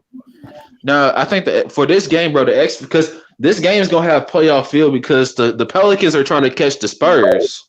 Yep. Yep. The people forget the Pelicans. I think they're 3.5 games behind the Spurs, so they're trying to catch the Spurs. And Right. The Warriors. the Warriors are trying to get the Warriors are trying to get the 8th seed tonight. So But the Warriors got to pray that the Grizzlies lose tonight. all right, who the Grizzlies play? They play the Knicks on a back-to-back. They play the Knickerbockers. Hey, yo, let me ask y'all a question. Y'all think New York will fall from grace, or y'all think they here? Listen, I think they're first round exit. I think they can win a first round playoff series. You need offense, Big Chest. They got defense, but you need offense. But do you know who they play in the first round? If the standings were like today, do you know who they would play in the first round? They will play the Atlanta Hawks. That's a 7-game series. I think that's a 7-game series. Hey, yo, now let me ask you a question. What body Julius Randle? Hey, yo, let me ask you a question, right? So now we come to playoff basketball, and defense is geared up for Julius Randle, and just like we taking the ball out of their hands, who else gonna go in for New York? I mean, it's gonna like what's the it called? Former MVP round time. Huh? I mean, well, former MVP. I mean, they gonna give D Rose. Okay, yeah, Derrick Rose. But then I was just joking. I was joking, Ron Ton. But I'm saying he's a spark plug though. He can make a team change their defense. You feel me? Yeah, and then RJ Barrett's gonna have to step up. Yeah, because RJ Barrett is consistent. If you go and double team Julius Randle and take him out the game, that means Derrick Rose get to play 1-on-1. He's still capable of lighting somebody ass up. They don't got that many shooters on that team. The floor That's what they lack. Be shrinked every game. The floor be shrinked. So would y'all be shocked if Kawhi Leonard left the Clippers and went and played in New York next year? The Knicks not good enough. I mean, I think Kawhi will leave, but I don't think he's going to the Knicks. I'm about to say, if you think about it, they on the come up. They in the East and they young. You feel me? Yeah. But I keep telling people, I say, yo, y'all forget. I said, it's not going to be too many transactions unless they trade it. I said, because all the big fish that were free agents in 2021 all signed contracts except for Kawhi. Paul George, Anthony Davis, Giannis Antetokounmpo, all the big fish everybody was going to go hunting for, solidified their spot with their team, except for Kawhi. Free agent class next year. It's a deep free agent class. This one right here, you're going to get a bunch of role players about to get overplayed in this free agent class. Like dudes like Dennis Schroeder about to get 100 and something million. Big chest left. You get what I'm saying? Just because the stars ain't out there and the teams got to spend the money. Yes, give me 1 second. So that's what, like, low key, that's why Dennis Schroeder turned the LA offer down. Because I know it's going to be more money out there because there ain't no players out there. It's more money than it is players worth it. Go, Mike. All these dudes about to get the bag this year. Wait, where I'm talking. Go, Mike. Why would you cap like that? Go, Mike. Go, Mike. Why would you cap like that? He said he been a Laker fan since the 90s. Why would you cap like that? Go, Mike. Oh wow. Go, Mike just told us last week that he was a Cavs fan. So why would you tell cap like that? Go, Mike.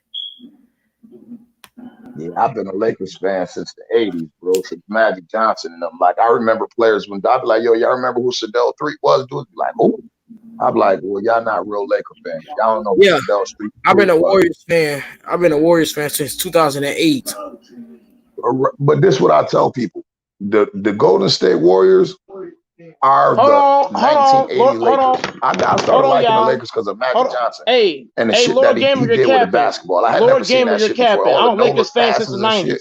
and he Stop the made cap, Lord basketball fun to Gamer. I'm a watch. Lakers And the fan. Stop the Lakers was cap. winning, so I So was I rooting ain't no for who the was fucking your Cavs favorite fan, player nigga. in the '90s? I'm a Then Lakers fan, nigga. who's your favorite player? It's easy to like a winner. So when now that you got the young kids, now you got a lot of influx in Golden State fans. I'm like, yo, think about it. The young kids who started watching basketball, Golden State was on a run. So Fact. that's who they chose to like. So it's going to be a big influx in Magic Golden State. Johnson, then Kareem, then James Worthy. Kareem was on no Lakers in no '90s. Go Mike. Go Nah, Mike. he wasn't. Man, Angel Dust. Go Mike. Nah, Kareem was done in '90. Remember, we went to the finals in Yeah, '91 yes he with Rodney was. Levi. Yes he was. No, he wasn't. Remember 1991 when we I lost said to the as Bulls? Laker players. I said as Laker players. I didn't say what century. Wait, Yeah, hold on. I Oh, said, okay. bro, hold on. I said as Laker players. Kareem is one yeah. of the all-time great Lakers with 6 MVPs, 6 championships. That's a fact. Magic Johnson with 4 or 5 championships, 5. 9 finals Yeah, he won appearances. 5. Yep. Magic 5 and 4 in finals, and 2 of And the finals us, he was hurt. yeah, we was on our run. Well, actually 3. 2 of the finals he got hurt, and 1 of the finals he had AIDS. And And also James Worthy. James Worthy, he was killing in 91. In 91, Ron Time. Remember how in 91, James Worthy was killing MJ? He got hurt, and that changed the whole series. Pulled his hamstring. Magic. People talk about Magic averaged a triple-double in 5 games. Swear to God, James Worthy pulled his hamstring in '91. He was killing MJ, Scotty, and he was killing Dennis Rodman. Swear to God, Dennis Rodman was on no Bulls in '91. No, that was Horace Grant. Run time, we was on our run 2 years ago, and I'm still a fan, even though we don't got the same players. Yeah, and that's respect. I watched all them games, man. That's respect. That's the whole fact. Like, you think, like, I didn't lead the Lakers when we didn't make the playoffs in 6 years. When we drafted, I'm a Lakers fan, not a player fan. I'm a Lakers fan. I remember when we drafted Julius Randle with the 7th pick in the draft. You feel me? Like, I watched the Lakers when we had DJ Banger, Smush Parker, Kwame Brown. Man, you know you and Lavadico. Even when Steph first got drafted, I thought we were gonna make the playoffs when we first drafted Steph. Then we missed them the first 2 years. Then we had made them. Hey, yo, you think about it though. Steph had messed up. I watched the Lakers. As a matter of fact, I watched the Lakers. Hey, Ron Time. Yeah. I watched the Lakers when they had traded Lobby Diva for Kobe, man. Yeah, that was in '96. Go Mike, is your TV on or something? Go Mike. Yeah, that was in '96. Go out there, you have to turn our TV off. Yeah, somebody got the. And then on top of that, whenever Kobe Bryant first came to the Lakers, Kobe Bryant was not starting. Kobe Bryant came off the bench when he first came to the Lakers, but Kobe Bryant was one of the best players off the bench, dropping 17, 20 points off the bench. Wait, guess what? Played elite defense. The only reason why Kobe Bryant did not start is because he had veterans in front of him. And Eddie Jones, we had an all-star backcourt. We had Eddie Jones and Nick Van Exel. Both of them was all-stars. Kobe Bryant came through. We had Nick Van Exel from Cincinnati. Like, he came out of Cincinnati. The Southpaw. Big facts, Ron Tom. Nick Van Exel was the truth, yo. Eddie Jones was the truth coming out of Temple. So we had an all-star backcourt when Kobe got traded to us. Hey, go Mike. Tell Ron Tom what you had said about Steph. Go Mike.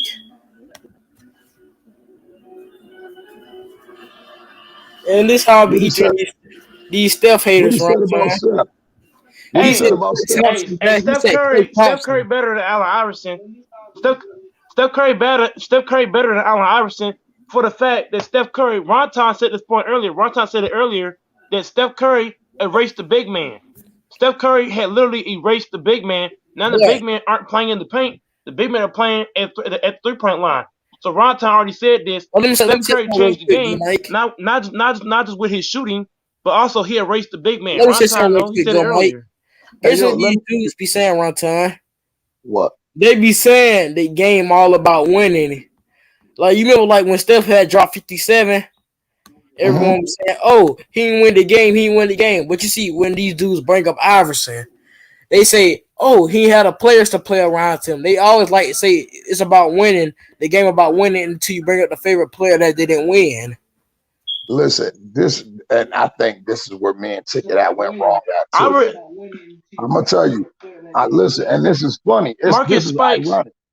Hey, yo, Market Spikes says he says, bro, the Lakers will be fine once they figure out. Hey, Market Spikes, the Lakers are not fine, man.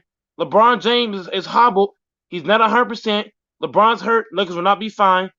Secondly, Steph Curry does not have a team at Allen Iverson. Allen Iverson had a better team than Steph Curry. Whoa! Is not on Eric Snow level. I'll take Eric Snow over Oubre any day of the week. Allen Iverson had the way better all-around team than Steph Curry. Steph Curry does not have Mutombo, Eric Snow, and all them guys on his team, man. That's real talk. He don't have his role players are way better. But this is what I tell people, right? And I think this where Ticket had kind of got mad at me when we was talking about the Steph Curry, Allen Iverson thing. I said, Ticket, you can't tell me nothing about Allen Iverson. I'm a Georgetown Hoya fan, bro. I said, I've been a Hoya fan since the Ewing era. I could start naming people from Georgetown that you probably forgot played college basketball. You feel me? So I said, yo, so Steph Curry is my third favorite player all time, bro. Behind Kobe and Magic. He my first. I said, but bro, Steph Curry has a higher skill. He's a better player than Allen Iverson was. I said, Allen Iverson, I said, yo, what I would give you, Allen Iverson might be a bigger dog. You feel me? I said, but don't let that light skin shit fool you, bro. I said, Steph Curry's a better. I said, bro, he was a unanimous MVP. He changed the game, bro.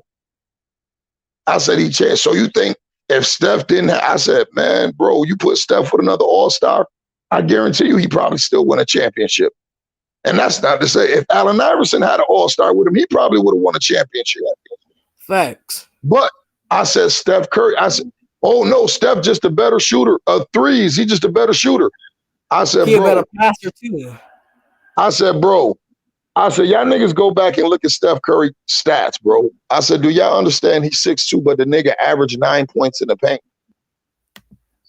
I said, he goes to the bucket. I said, he gets to the bucket whenever he wants to. But one time, when you watching the game, he don't go to the basket a lot. Like when you watch the game sometimes. Hey, yo, that might be out of design sets, but when they put the ball in Steph's hand and go 1-4 ISO, man, Steph get to the rack. If you look at it, he got that floater teardrop. He probably the second best finisher around the rim for a guard other than Kyrie Irving. He shoot 50% paint. Bro, what dude you know 6'3" shoot 50% in the paint? Then when the game tip off every game, his first shot of the game mostly be a shot inside the paint. That's what he started the game off with. He scores in the paint, right? I said, yo, y'all. I said, y'all just look at stats. Y'all don't really watch basketball, yo. Fact. They say why do you think 12 threes a game? That he just a 3-point shooter. Listen, okay. If the motherfucker is averaging 11, if he averaging 9 free throws a game, how you think he getting the free throws? He ain't getting them on jump shots. Nah, he only averages 5 free throws a game. No, I'm saying this year, it's 5 this year, yeah. I'm saying, but if you go back and you look at Steph, his Steph averaged 9 to 11 free throws a game. So how do you think if people ain't following him on jump shots? They following him going to the basket. Thanks, because he has about 36 points if he be getting fouled on jump shots. Just think about this. Steph got, if he just, all right, let's look at a stat line. Steph scored 36 points, right? He 6 for 12 behind the arc. You feel me? That's only 18 points from 3. That's only 18 points from 3.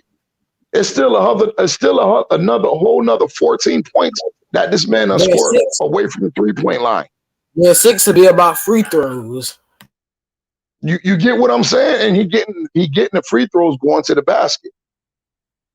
You don't foul jump shooters in the NBA. That's the number one cardinal rule. You don't foul on a jump shot. It be sometimes where his hand be getting hit on jump shots, but the refs don't be calling it. Because in the rule book, it says if a player hands get touched on a jump shot, it's a foul. But you be saying multiple players hit stuff on jump shots, and yet he don't get a foul call for it. Yeah. Now you think about that shit. Like, man, Steph is amazing. So, like, anybody who try to tell me anything different, that just go to show me I don't think your basketball IQ too high. If you tell me Steph Curry not that good, one time they said Steph. They said Steph is not even the best guard to ever play for Golden State. What guard they know better than Steph Curry that played for Golden State? They said Mitch Richmond and Tim Hardaway. Yeah, all right. Ask them. Okay, ask them. Whoa, why Mitch Richmond ain't just hold the scoring record? This nigga just broke Wilt Chamberlain's scoring record. They said we got to take away the rings. They said if you take away the rings, that he not. Why do we got to take away the? Why do we got to take away the rings? He earned them. Facts. They be saying if you take away his 3-pointer, what he gonna do? I was like, why are you trying to take something? Why you got to take away his 3-pointer? So now y'all want him. Y'all want to compare. So basically, y'all grading him on a curve. Well, if he didn't shoot threes so good, what the fuck you mean? That's part of the game. Matter of fact, he changed the game. What year Mitch Richmond ever averaged 30 points? What year Mitch Richmond was ever in the MVP conversation? Mitch Richmond was good. And Mitch Richmond got his title fucking with the Lakers. He was a role player when he got that title with the Lakers. So when the fuck was Mitch Richmond ever fucking with Steph Curry? I'll wait. There's nothing in this game. Nothing Mitch Richmond did was better than what Steph Curry did. I'm sorry. And Mitch Richmond was my man. I liked him when they was run TMC, him, Tim Hardaway, and Chris Mullin. They would like it with Don Nelson. They used to play the first 7 seconds or less basketball. Everybody thought DAntoni came up with that shit. No, they didn't. If y'all watch basketball in the 80s and 90s, y'all know that's the exact way Don Nelson played in Golden State. They said he'd be choking in the finals. But guess what? He be choking in the finals? And guess what? Hey, yo, everybody allowed to have a bad game. But, hey, Marcus Spikes. Come on the panel, Marcus Spikes, and debate Ron and Lord Gamer about this AI and Steph Curry stuff. Marcus Spikes. He don't want that. Hey, yo. Come on, and tell him to be careful because he got to realize AI is my third favorite player in history behind Magic and Kobe, bro. I'm a Georgetown Hoya fan, bro. AI means that much to me, and he's not better than Steph Curry. Most of the players they consider the top 3, Steph got better final stats than them. He got better final stats than Kareem and Kobe. Listen, the crazy part about it, Steph, the only person you ever gonna see in the NBA Finals average 26, 7, and 7 and not win the finals. Hey, Marcus Spikes. I'll drop the link and you can hop on and debate them on this. I'll drop the link for you, Marcus Spikes, right now. I'll be back. Oh, this is 1-on-1 right here. I take that debate up. This is 1-on-1. I take that up. Been waiting for that debate for a long time. Because like I love AI. AI is like out of my favorite players. You know, he's like my 4th favorite player. You know, I got, of course, Kobe, Jordan, Curry, and AI's 4th on that list.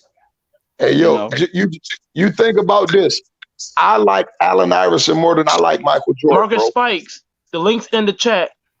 Hey, but one time, I'm kind of biased though. I'm kind of biased to more efficient players when I'm talking about players.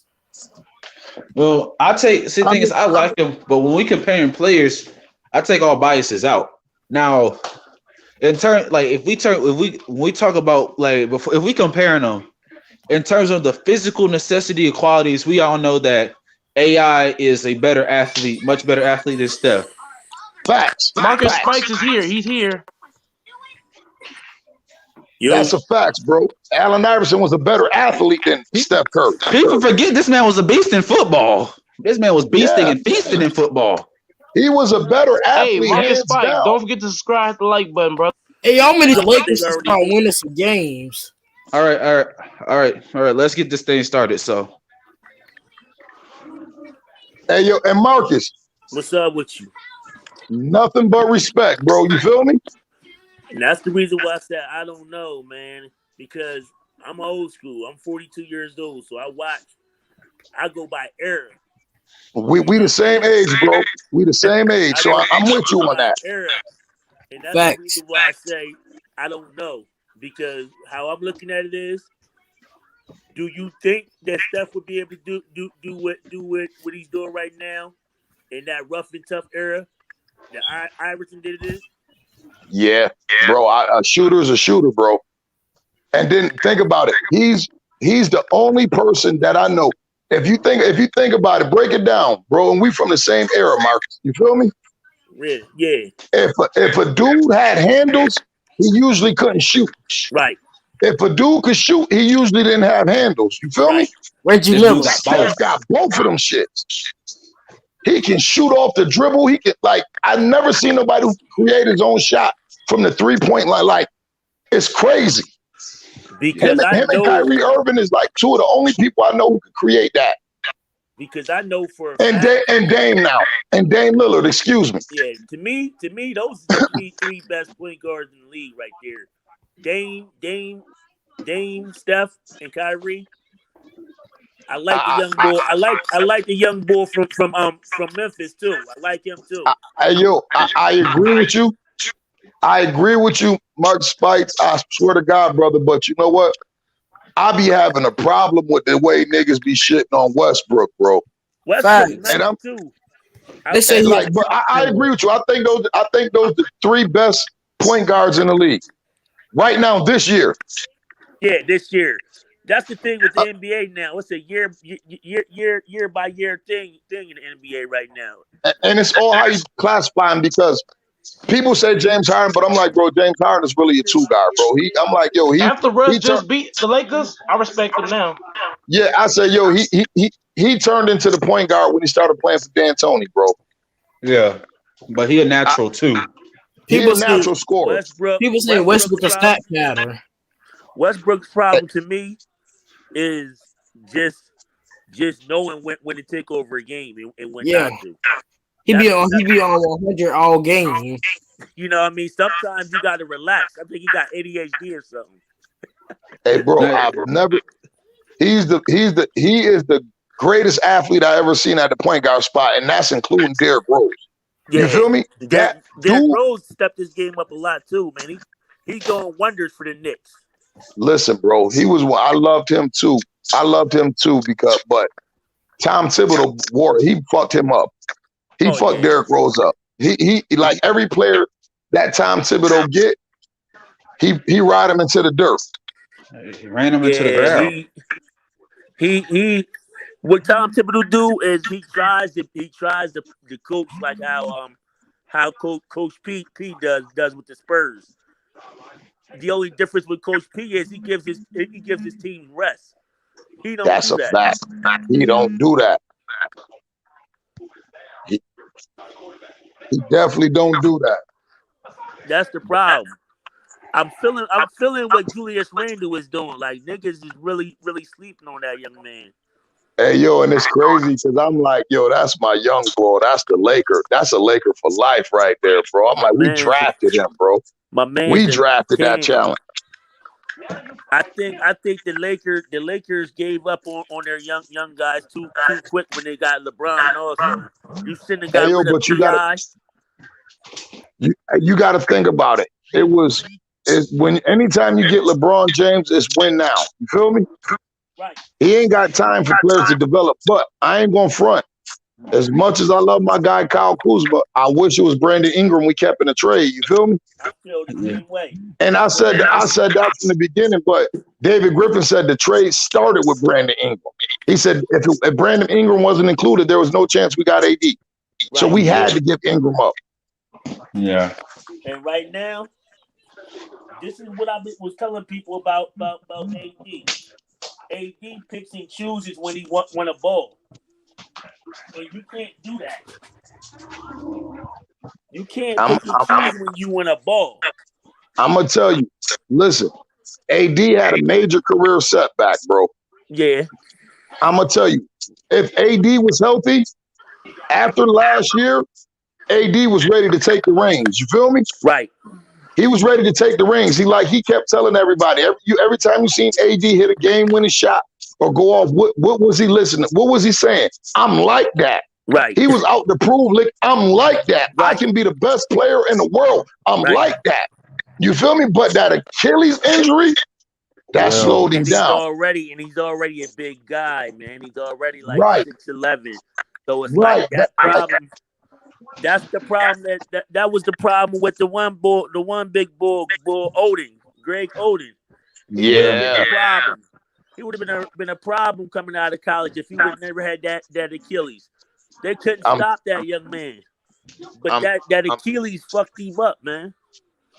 Yeah, man. Nah, man, but speaking on it, man, I don't know what y'all think, but I'm happy where the game is at, in terms of, our guard play, man. But, I know, man, I feel as though the one thing I don't like about what the Lakers is doing, and for me, I'm more of a fan of the league right now. You know what I mean? Like I said, I'm from the old school era, so I just like watching certain players. Like my number one guy is LeBron James. So I stay watching LA games and stuff like that. I won't really watch any games outside of that. You know what I mean?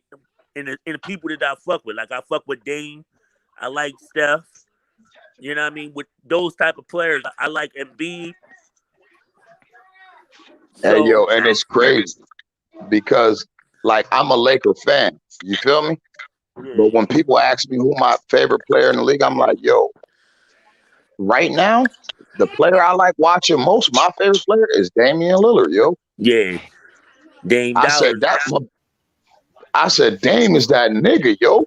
I said, could y'all imagine if Dame had another all-star with him? Oh, yeah. You heard what I'm saying? Nah, he do be having all-stars. He be choking in the playoffs. Nah, bro. Dame ain't had an all-star since LaMarcus Aldridge left, bro. What happened in 2018 and one time? CJ McCollum made an all-star. He hasn't made an all-star team. He's never made an all-star team. Yeah, all-star caliber. No, he can be an all-star caliber scorer, but CJ can't play defense. And what I found out, CJ can't initiate the offense. He played better defense than Dame, though. Lower game. They both. First of all, they both don't play defense like they should. Because CJ's ranked 315th, and Dame's ranked. Well, both of them terrible on defense. Honestly, half of the people that are like in the top 10 percentile of scoring, they're basically in the bottom half of defense. So Steph Curry, Yo, Steph Curry's literally he's literally in the last third of defenders. Like, I mean, Trae Young is dead last among defenders, but like Curry's about he's close to there. He's close to last. I mean, he's about 11 spots up from last.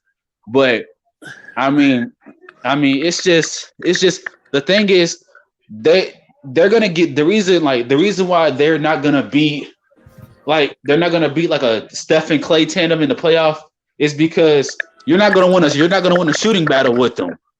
I mean, it's gonna be and then Clay out of all four of them, Clay's the only one that plays defense. So I mean, that's it's gonna wash out. I mean, that's how they lost to the Pelicans in 2018. Because you had Jrue Holiday and Ian Clark, both of them. It was the Blazers offense backcourt versus the Pelicans defensive backcourt. And you know what happened? What's it called? Don't throw it in the trash. You went to the bathroom, Hey yo, but look, that was a classic example because if you remember that series, New Orleans trapped Dame as soon as they got across half court. They made sure Dame didn't beat him. CJ couldn't do nothing. Oh no, man. Then that was the worst. That was honestly the worst series I saw CJ play in his career. Yeah, and if you think about it, they literally, as soon as Dame got to half court, they was trapping. Yeah. So it was like yo, Dame, we not even going to allow you to do this. So I'm thinking, yo, CJ, you should have averaged 40 on them, dude. They trapping because CJ had the lane. And I'm like, but you can't, but you're not gonna beat if your best player getting double team, you're supposed to be an all-star caliber player, but you out here averaging 17 points a game on 37% shooting from the field and 31% from three. And y'all get swept. Listen, Dame ain't never played with a superstar like that. It's always just been him. Yeah. I like CJ McCollum, but for one, he's not big enough to really do anything. And for two, if you do double team CJ, then who you got? The role players, and Yeah. that's where the problem lays at. Now, now this year, like it's a balance. They got balance. It's just right now, whoever they play in the playoffs in the first round, they just got to execute because they got that balance. Because before then, it was fall behind. They can't. They're not a team that they can't fall behind. they're not. They're a team that plays well ahead. If they build like a 2-0 lead, they can fall back just a little bit, but they They're can't not going to win the championship because Dame be choking in the playoffs. It's okay. First of all, Lord Gamer, you got to understand. Let me finish before you interrupt. The problem with Dame is that and this happened in the Warriors series in the Western Conference Finals. They was up by 18, 17, and 19. And you just instead of slowing the ball down, I know you can make 35 footers, but you ain't making them. But like, at some point you got to slow the game down. It's game management with him. That's his issue. Now, if you take it, now the thing is, it's just and really that's really the Blazers' issue. They don't execute well in the clutch. They just don't, not consistently. Now we've seen Dame Lillard hit game winners this year, this past years, and everything. He's had big shots. The other else he be choking. Bro, can I finish, bro? like, bro, look, you keep interrupting every 5 seconds. Come on, Lord Gaming, come on. Like, coach, you got to chill out with that.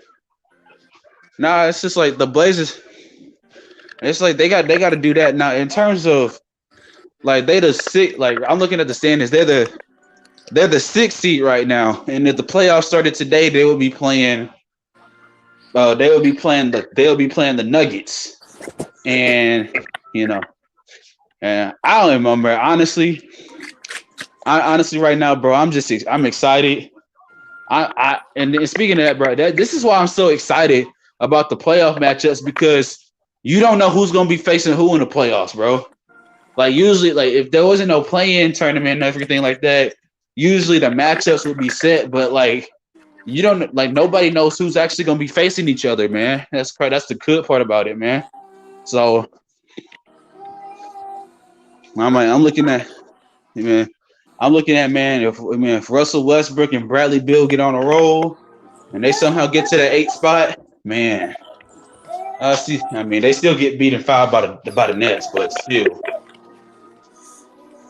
The thing with that in the East though is as you can see from last year or whatever, in the East, if a team get hot like that, they can make some noise. Outside, like the only team that I would be fearful of in the East, to be honest, will probably be of course the Nets. You know what I mean? If Durant, Irvin, and Harden together, then that ain't happening. They not fooling with them, and I don't think they would be able to fool with the Sixers. But the rest of the teams, I think they can do their thing. Honestly, yeah. For the simple fact, them dudes can't stop them, and Westbrook is Westbrook. Yeah, Westbrook is Westbrook. And but honestly, man, play ball. I'm gonna be tuning into like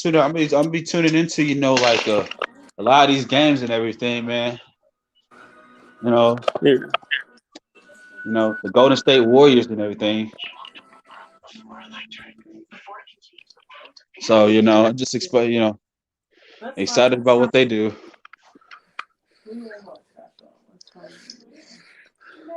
Yeah.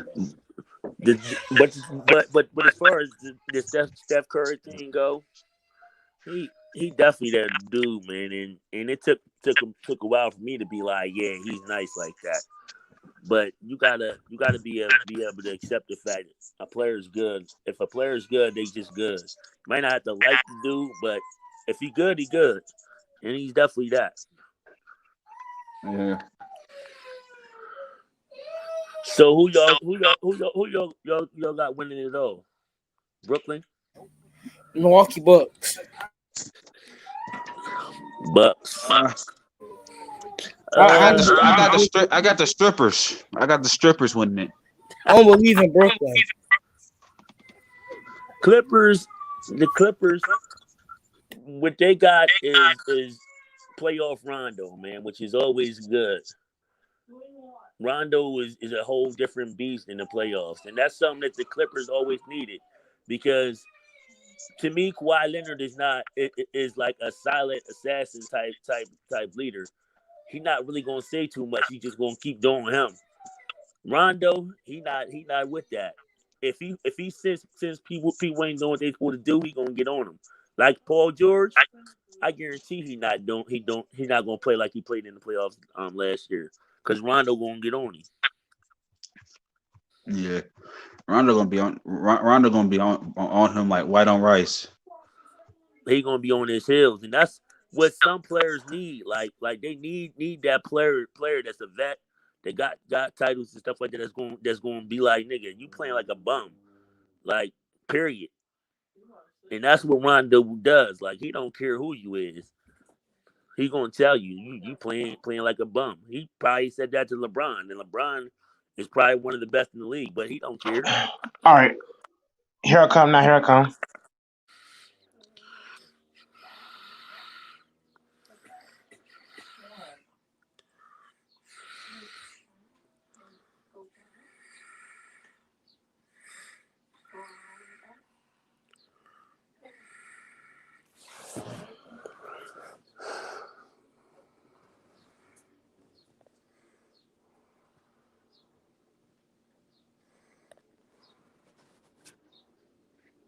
Marcus Skits, right? Yeah, I'm here. I'm on. Marcus Skits, you there? Yeah, I'm here. Market spikes.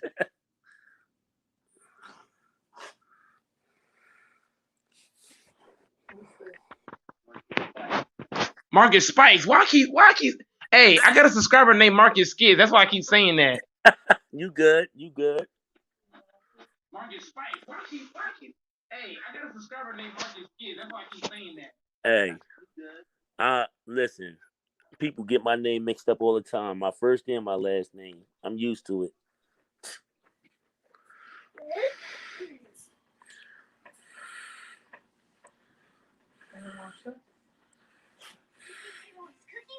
I'm not too good when it comes to names, man. I get them all mixed around.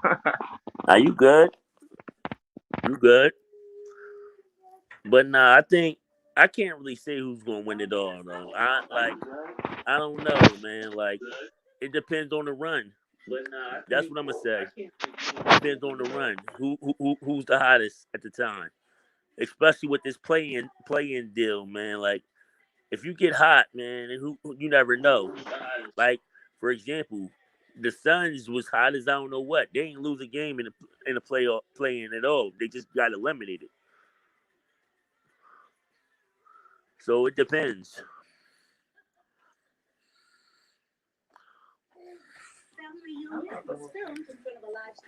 Timer, what are you doing, man? Hey, man. Let me ask you this, man.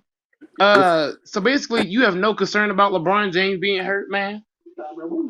I wouldn't say that I don't have no concern if it's a major injury, but I feel as though they shouldn't have brought him back that early inning. Even though he's him, he probably was like, man, I got to get back in there. I feel as though that was a coaching thing. Like you got AD and you got Drummond. They got enough. For me, I feel as though they have enough pieces to be able to get some wins. Like for me, I wouldn't have brought my superstar back, especially with his age. He's too big of a piece to bring him back that early to me.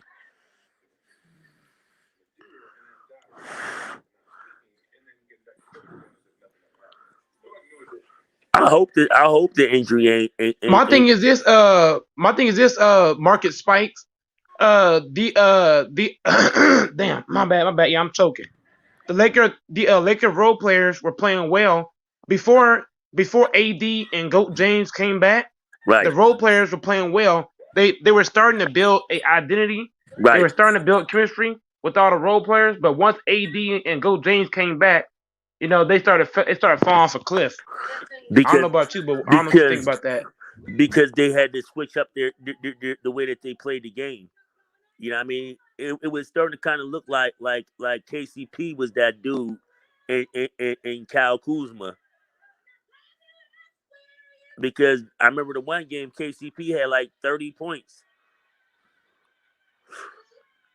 And it's like when AD and LeBron's in the game, you already know what that is for KCP.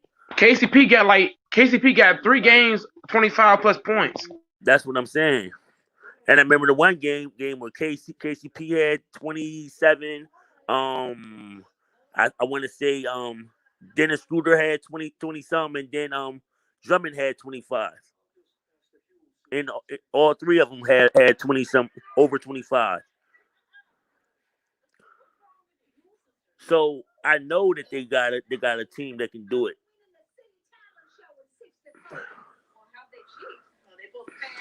Lakers got a good team, man.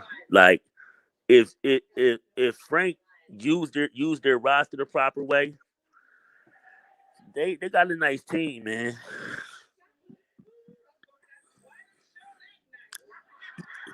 I definitely don't think they should have lost to the Raptors like that last night. That was very disappointing. Or the Kings. You trying to be sneaky, ain't you, son? Hey, man. With the way everybody's playing, I am highly concerned because everybody's not playing well. LeBron's not playing well. AD's not playing well. Andre Drummond, KCP, Montrezl Harrell, THT. Nobody for the team is playing well. So I have a high concern for this team, especially having Goat James being injured. The man said his leg felt tight one game. Then he said he pulled a muscle in this game. I'm highly concerned with this Goat James injury. I'm highly concerned because the whole team is not playing well along with that. I'm feeling with Goat James is Father Time. Salute, humble.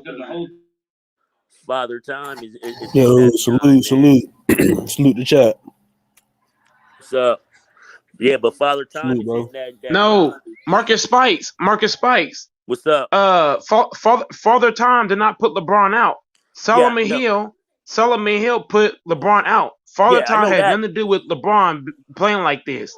LeBron's playing like this because of the play with Solomon Hill.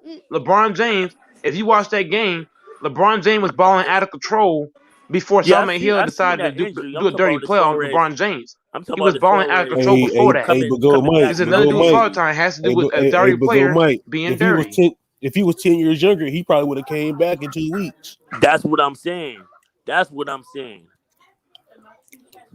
So you got to think about it though, Mike, bro. Like you making some valid points, but like, bro, nigga, like, y'all keep bringing up age, this and that. I'm not talking about that. This ain't about LeBron coming back fast. This is about LeBron getting injured when LeBron was balling out of control, man. Y'all keep talking about he was 10 years younger, this and that. I ain't talking about that. I'm talking about LeBron James was balling out of control over here dunking on cats before he got hurt and got put out, man. Yeah. I seen the injury. I seen it. I get what you're saying, but you got to think about it. It was a nasty injury though. When you get a significant injury like that, that's going to cause the way that he's playing right now to happen. LeBron was playing like before LeBron got hurt.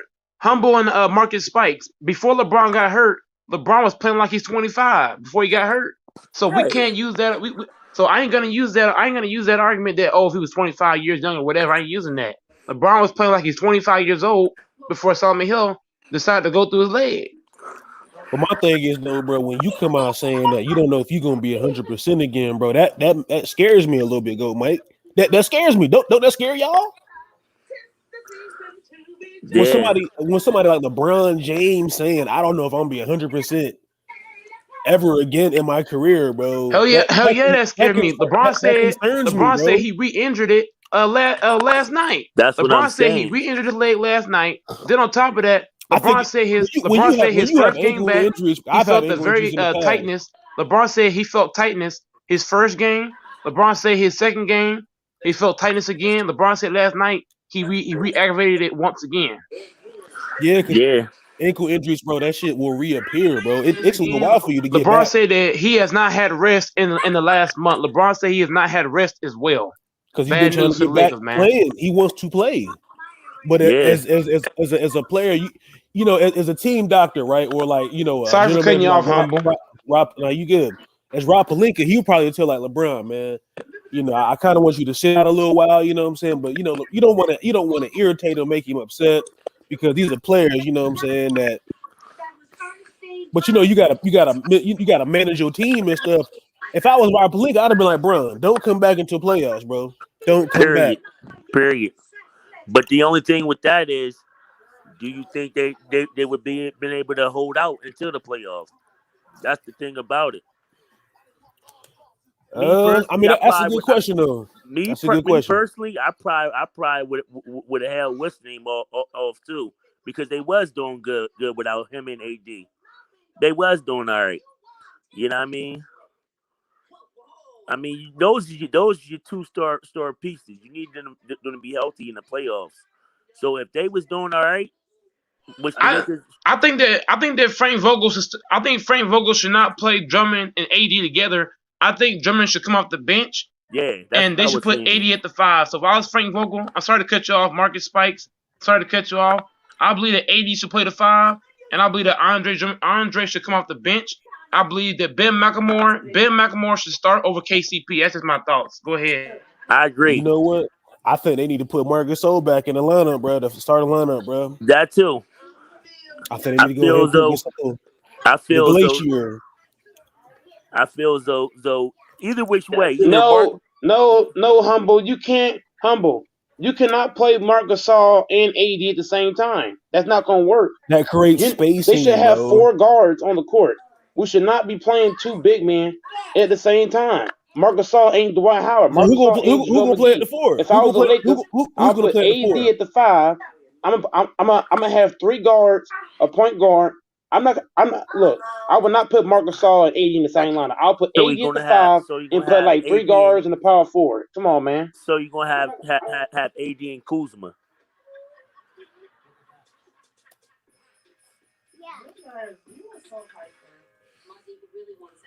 You're gonna have AD and Kuzma. Right. I put Kyle Kuzma in the start lineup. I'm gonna start Kuzma or Ben McLemore. I'm gonna start one of those 2 dudes. Right. I Oh put Kyle Kuzma in the start lineup. man. I'm gonna start Kuzma or Ben McLemore. I'm gonna start one of those 2 dudes. I'm gonna play one big at a time. One big at a time. Man, you gotta have some balance there because AD ain't gonna want to get physical down in the paint. That's my only thing I don't like about AD, bro. Is he don't like Because playing 5. y'all don't see this. Humble and Marcus Spike, y'all don't see this. We're too slow on defense playing 2 bigs. We're playing too slow with 2 bigs. This ain't Dwight Howard and JaVale McGee. We should play one big man and see if that can Yeah, make our lineup fat because right now our lineups are too slow. Playing Drummond and I AD feel you. together, we're too slow. I feel you We on. should have either Drummond on the court or AD, not both of them. Yeah, I feel Either you on Marcus that. Gasol or Montrez, not both. I feel you on that. But this is how I see it. It should also depend on who you playing against. If you playing against teams that play with bigger men, then you can play with bigger men. But if you playing with a team filled with guards, then you would do it that way. You know what I mean? So for Hmm. me, it would depend on who you playing against. If you playing against a team that's I somewhat good, agree. Marcus Spikes, I agree with that 100%. That's facts. I agree with that. so that's how I would do that. Like it would depend. I get what you're saying though. Most of the teams in the West are guard heavy teams, so you got to kind of combine with what you playing against. Mm-hmm.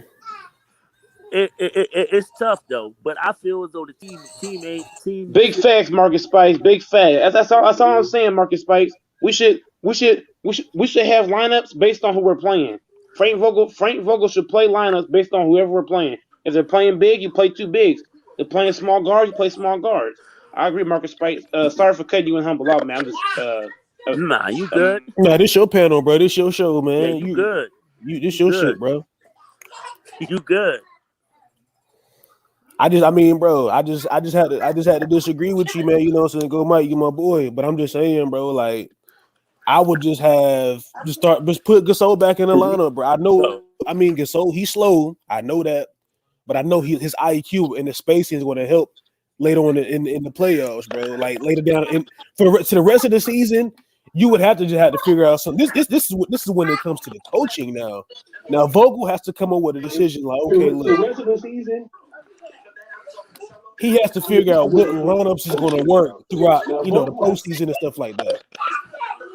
They got to find a way to manage before the end of the regular season to manage getting a 5 or 6 game winning streak though. Humble. If we play Marc Gasol and AD together, we're gonna be way too slow playing these guard oriented teams. Nah, when you're playing guard oriented teams, the and you play game too gets big, slow in the playoffs, you will get bro. cooked all night on defense. But go ahead. Yeah, me personally, I just feel like they just haven't had enough practice, man, altogether though. That's why they're struggling. That's what I was saying earlier when I was like, I think even in the playoffs, hey, Humble, even in the playoffs, if we play two bigs who can't move, we're in trouble. But see, I feel as though in the playoffs or whatever, I feel as though Vogel's smart enough not to do that. I feel as though what he's trying to do is find his playoff rotation right now. That's what I think so too, man. Like I feel as though it was kind of like what he was doing last year in the regular season, right before it. How he was mixing matching his lineup and stuff like that. But then when it got to the playoff time, he had his playoff off lineup, and that's what it was the whole playoffs. I feel as though that's what he does. Mm-hmm. Like I know for a fact, I'm not too much worried about if LeBron can get back healthy and AD. Frank Vogel needs to play Andre Drummond off the bench. If Andre Drummond continues to start for this team with AD, Drummond and AD don't play well together. Drummond takes up space from AD. AD cannot operate in the post when you got Drummond down there. Drummond and AD is too big to play next door to each other because you got LeBron, AD, and Drummond. They're all big guys. They all can't. Let me ask you this question. To operate offense in the paint. Let me ask you this question: What was the point of even letting JaVale McGee go then, bro? That's a head scratcher right there because JaVale, he was something that was a presence in the paint, right? You know, that's my point. That's my point right there, Humble. We should have kept JaVale McGee and Dwight Howard because got rid of JaVale and Dwight Howard McGee, they can rotate on to anybody. JaVale and Dwight Howard, those guys are fast because they play in the paint. They can rotate on to anybody. Not having athletic bigs is going to hurt the Lakers in the playoffs. We should have kept JaVale, should have kept Dwight Howard because they're athletic and they can move around. Now that we don't have JaVale or Dwight Howard, we have slower big men like Andre Drummond. He's slow. Marcus slow. Yeah, he doesn't know how to react. He doesn't know. So having Andre and Marcus Gasol who can't move laterally, it's going to be hard to play two bigs at one time. And Frank Vogel needs to see that. I understand AD does not play the 5, but AD needs to let Drummond play 30 minutes and AD play like 15, 20 minutes. And see how that works. But Frank cannot continue to play Drummond and AD in the same lineup. There's no room. And those guys are not athletic enough to rotate on defense. Yeah, you're right, bro. I just think, bro, if the Lakers, if they don't win this year, they need to go back and try to reconcile and get JaVale back, bro, in the roster, bro. Because, bro, that even though I wouldn't say he was the anchor of the team, but I would say, bro, he brought that, Nah, he played a big part because wasn't nobody really just going down in the paint doing what they wanted to do, and that's the difference. That's what I'm saying, and with the fast pace, the tempo, he brought the tempo. And Rondo played a big part too. Rondo as well. He played a big part of playmaking off the bench. He played a big part of the playoffs. Yeah, he did. You gotta let it charge, man. You can't do nothing with it. It's just now charging, son.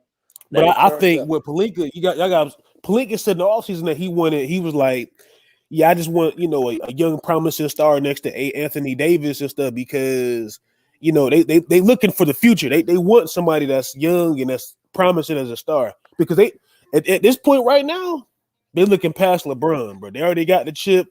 Well, they don't Now it's got it. time. They ain't got no choice because they don't They, really got no choice. I mean, that's the reason why they brought AD in there.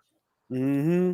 Now, I don't know how much y'all heard about this or whatever. Now, here's something I gotta ask y'all. Do y'all think they got LeBron here just for recruiting younger talent? So that when he do go, that'll be good. Like right now, they keep on talking this. He trying to get Steph Curry over there type thing. I've been hearing that it's been surfacing around the net, especially like social media, like YouTube and Twitter and stuff. And I've been seeing some of it too on like Instagram. It's been surfacing. We get Steph Curry, it's game over for the league. We get Steph That's what Curry, I'm LeBron finna saying, get bro. six If we get rings, Steph 9 Curry, rings. it's over. Now, a lot of people saying, "Oh, it's impossible." I mean, bro, anything is possible, bro. At this point, Listen, it's 2021. listen. With LeBron in your ear, anything is possible. That's what I'm saying, bro. And like it's the LeBron effect, man. I just think, bro. Listen, the Lake they can pull off this heist, bro, with Golden State. listen, They can. I know they can get Stephen Curry. I know they listen. can, bro. They said it would be impossible for them for LeBron to get AD. What happened? Everybody in today's league, humble is 100% right. Humble is right. Everybody in today's league is buddy, friendly. So anything is possible for that aspect. Back then, nobody liked each other. Back then, everybody hated each other. Back then, in today's era, everybody is buddy, friendly. So Things that's is why I say different, bro. it's anything's possible for that aspect. Humble, you Life right, is bro. different. Sorry for cutting you off. No, you good, bro. Life is different, bro. So Listen, if they do, if LeBron can manage to do that, you can forget about it. Kiss the game goodbye. If you get LeBron, Steph, AD, and Drummond, you forget about it. yeah, because I'm pretty sure Drummond gonna want to take a small contract because he got a chance at a title if they don't win this shit this year. Like you can forget about it. Kiss the game goodbye. I don't care about. If they don't win this shit this year, Huh? Look, LeBron will average 55 assists per game. Right. Hey, it's possible, bro. Listen, anytime I hear LeBron saying something about players and stuff like that, I never put it past that dude. Like Without even trying.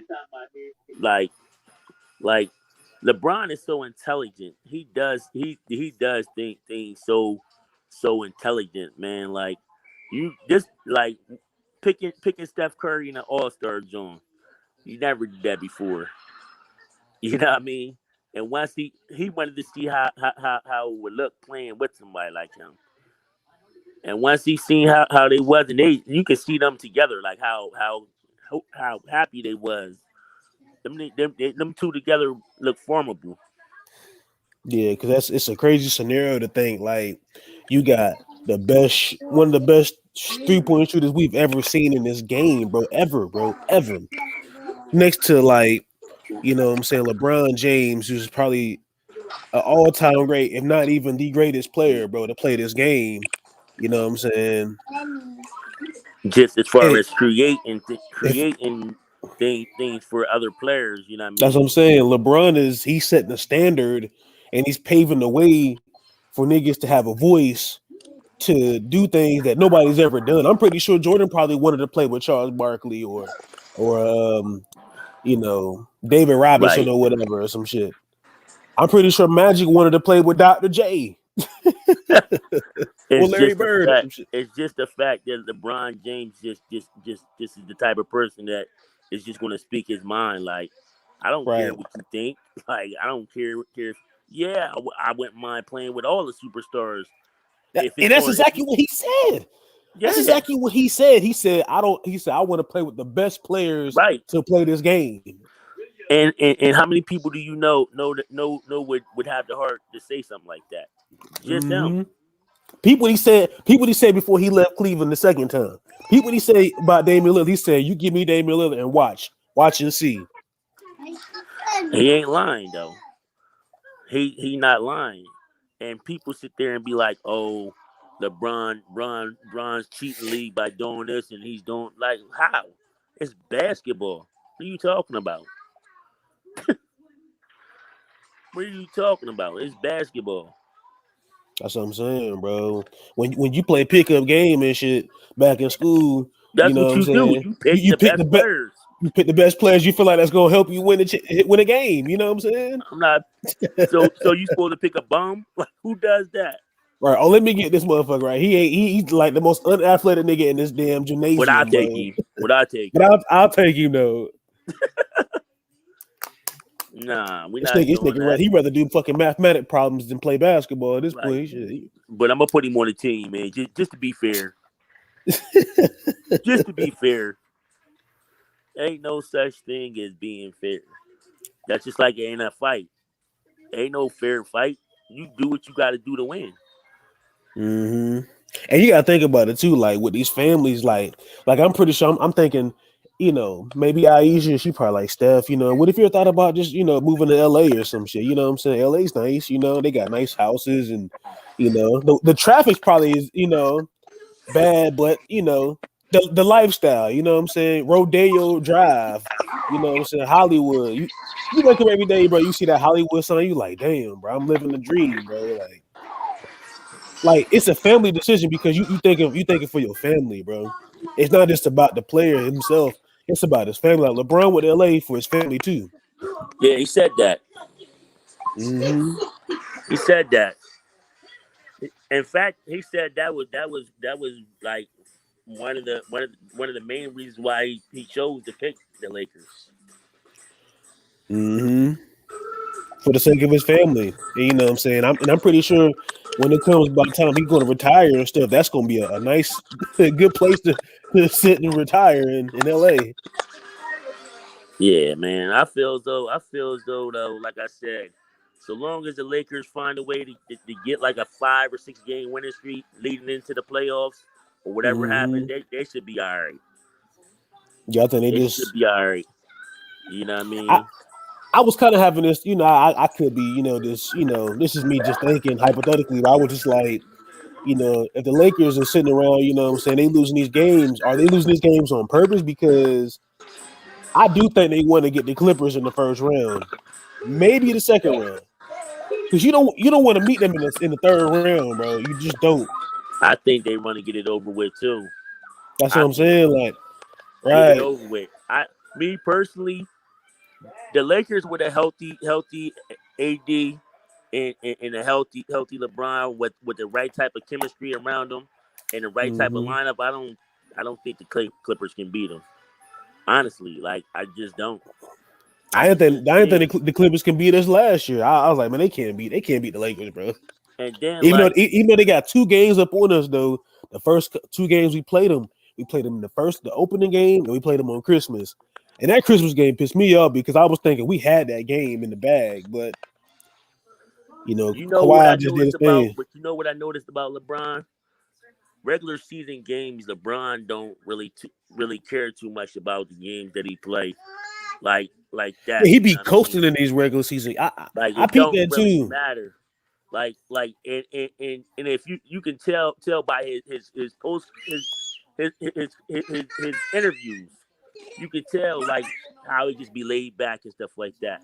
But when it start getting close to the playoffs, you see his whole terminology change. Like, and that's what it be. Like he expects to be in a certain position at a certain time in the regular season.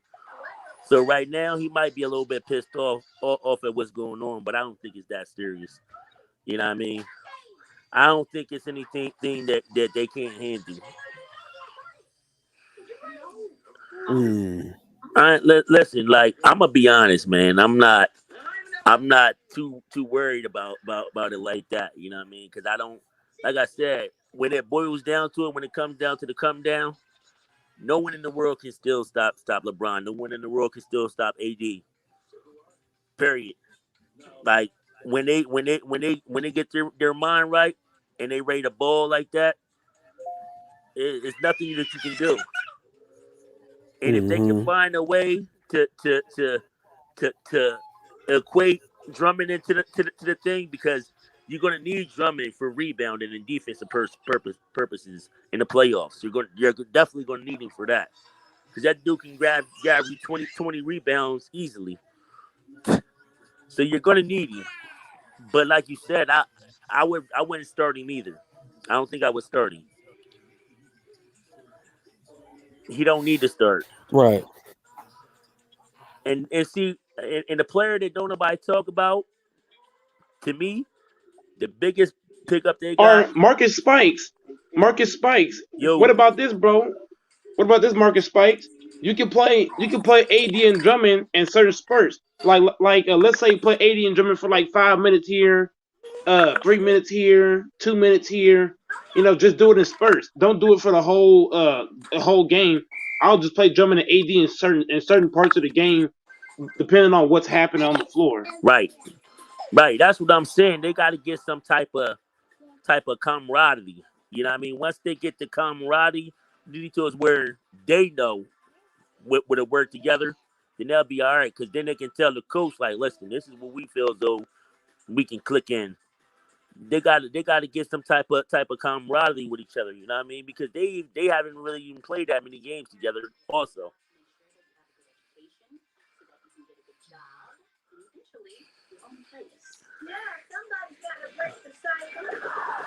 But for me, I feel as though for me, the ace in the hole. Do y'all think LeBron is playing possum to get more rest?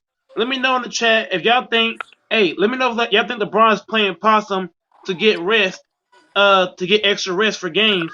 Because I don't. I think LeBron is hurt, but at the same time, LeBron might be playing possum because LeBron put a tweet out saying there's a storm coming. So LeBron might be faking an injury so that guys can take it easy on him and so that he can get rest. But I don't blame Goat James. Gotta do what you gotta do, man. I was just thinking that too, bro. I was sitting there thinking like, damn, bro. I remember LeBron said like a couple weeks ago that the storm was coming, bro. Even when he made that cryptic post on Instagram, I'm just like, maybe LeBron is trying to get a little feel of the game. Maybe he just bored. You know what I'm saying? You get bored and shit. You want to play basketball, even though you got an injury and shit. You might be right, Goat Mike. You might be right on this one because this is what I know. I feel as though, like I said, like I keep on saying, LeBron good. He cool. He gonna figure out a way to get his team back into the playoffs. That's what he do. But that ace in the whole come off the bench gotta be Montrezl Harrell. They can't limit his gameplay. He's so important to that team coming off the bench.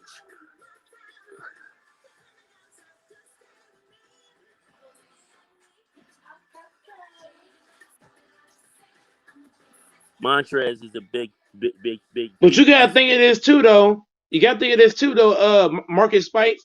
Montrezl Harrell is a bad defender. Montrezl Harrell, yeah, he scores, yeah, he brings energy, but he plays no defense. If you play Montrez, you gotta have AD on the court. Montrez cannot play without AD on the court because AD's defense is important. If I'm playing Montrez more than 20 minutes, I gotta have somebody on the back line to be in help coverage like AD or Drummond. Oh, that's fine. That's how I would have it. That's fine.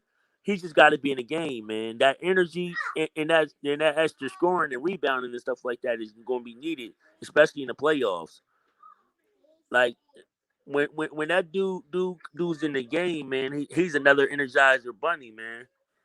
Like, and then he's undersized as a power forward. He's only 6'7".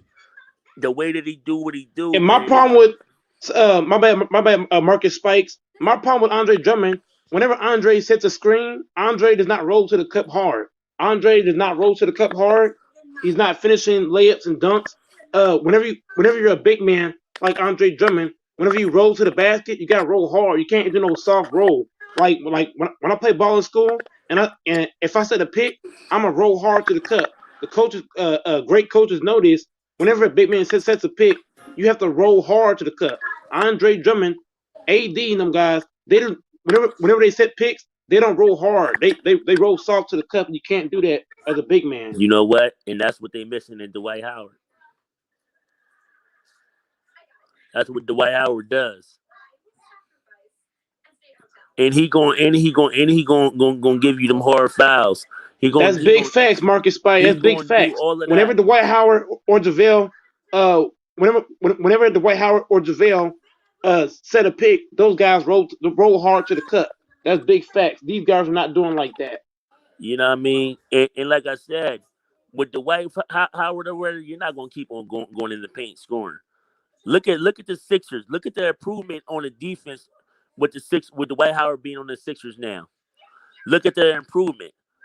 They're like a top 5, top 10 off defense right now with Dwight Howard for that reason, because you're not just gonna keep on coming down in the paint scoring.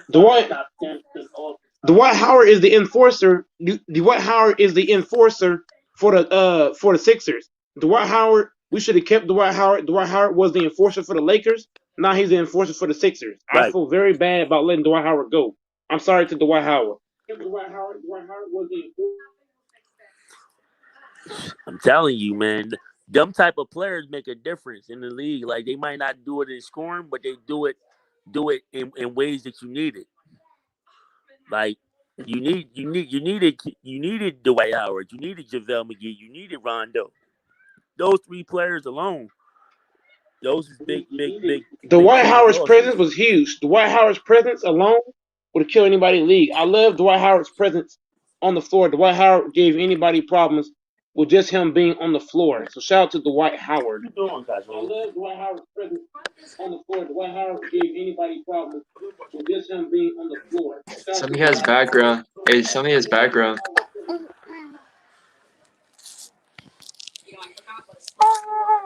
Hey, go Mike. Yo.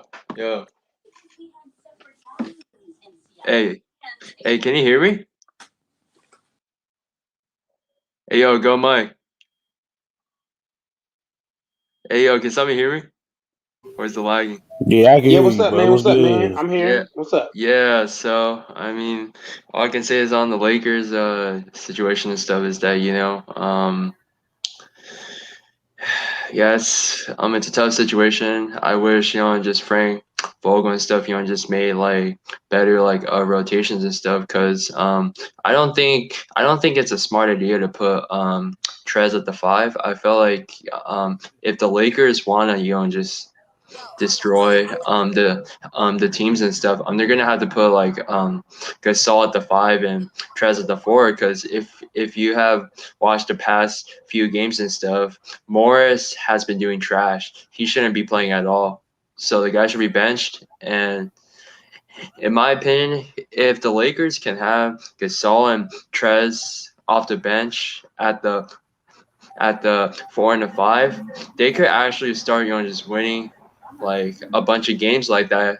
Because the problem is, Trez, he's a force in the paint, while Gasol has a high IQ game that can space the floor and pass the rock. So I kind of wish the Lakers did that stuff, but I feel like just Vogel, I think his coaching job is on the line right now, it seems like, because if they don't win this year, I have a feeling. Wait, you just said you play summer. Marc Gasol and Montrez at the same time. Red Pill Alpha.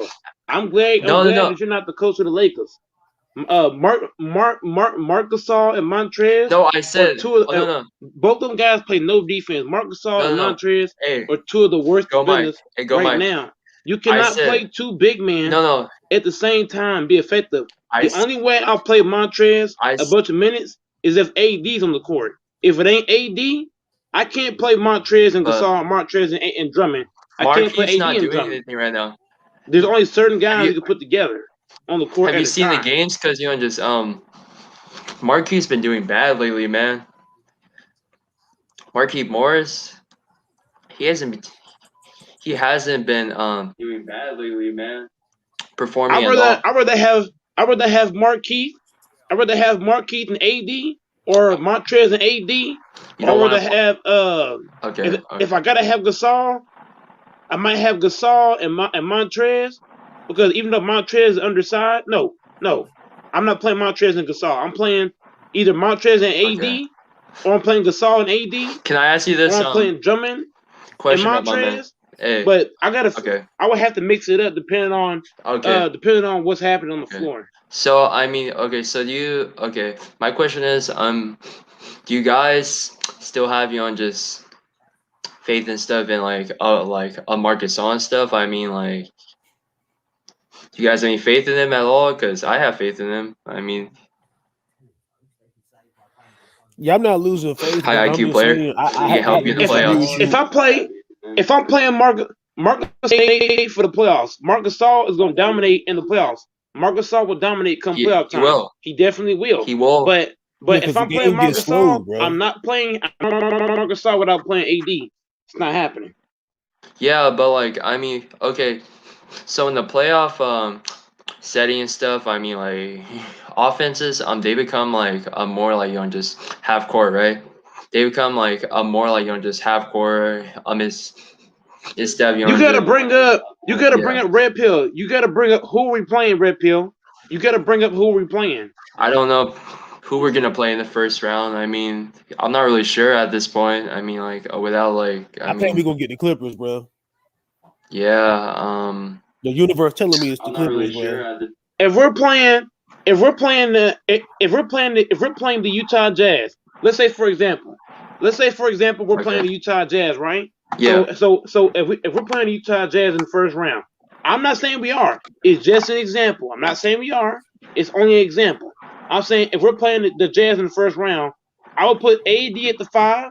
I would take Andre out the starting lineup. I'll move Andre to the bench, Gasol to the bench, Montrez to the bench. I'll put AD at the 5 spot if we're playing the Jazz. If we're playing the Phoenix Suns, I'm putting AD at the 5 against the Suns and the Jazz.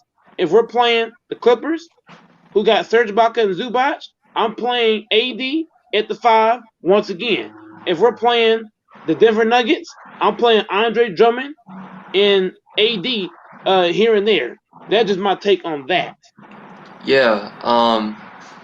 That's a great take right there and stuff, but oh man, it's gonna be a tough, just next, just 8 games for us, like specifically because we're playing the Suns, the Knicks, the Clippers. It's gonna be a tough, just next. I would play guys based on who we're playing. Hey, Humble, you still there, Humble? Humble, Yeah, let me know what you think about what I just said about playing guys based on who we're playing and based on what their style of play is. You're on point right now with it, man. yeah, I agree with you. You just gotta have some different type of rotations with your players. The type of matchup you're going against and stuff. My only concern is though is like how would the players be? How would the players feel? The type of matchup you going against and stuff. That they have to. One player might get benched, even though he's a starter, because just think about last year in the bubble, the last season, where they basically benched JaVale. If they want to win a championship, you gotta make sacrifice in life. Yeah, if you want to get ahead, you gotta make sacrifice. You know what I'm saying? Yeah. I feel you coming from though, bro. But I disagree with bro when he said that he think Vogel gonna get fired. Now they about to extend Vogel for the rest of the this coming summer. Damn, bro. I think after the finals. Yeah. What else? Okay. So for the Lakers to just repeat and stuff, I feel like Beast Schroeder. Warrior kept saying that. I told Beast Warrior, this team has not played together. We have no chemistry. We have not played together that long this season. And Beast Warrior all they forgets need is that practice. Phil Jackson looked good because Phil Jackson had a healthy Kobe. Phil Jackson had a healthy Shaq. Phil Jackson had a healthy MJ, a healthy Scottie Pippen. So I don't care how great the coach is. If your players is hurt, this is not a coach's league. The NBA is a players' league. Beast Warrior failed to realize the NBA is a players' league, not a coach's league. Let me know if I'm capping on that. Hey, go Mike. So okay. So for us to just make it to the finals again, I feel like Schroeder has to just lower down his just ego and stuff, and just make the sacrifice, right?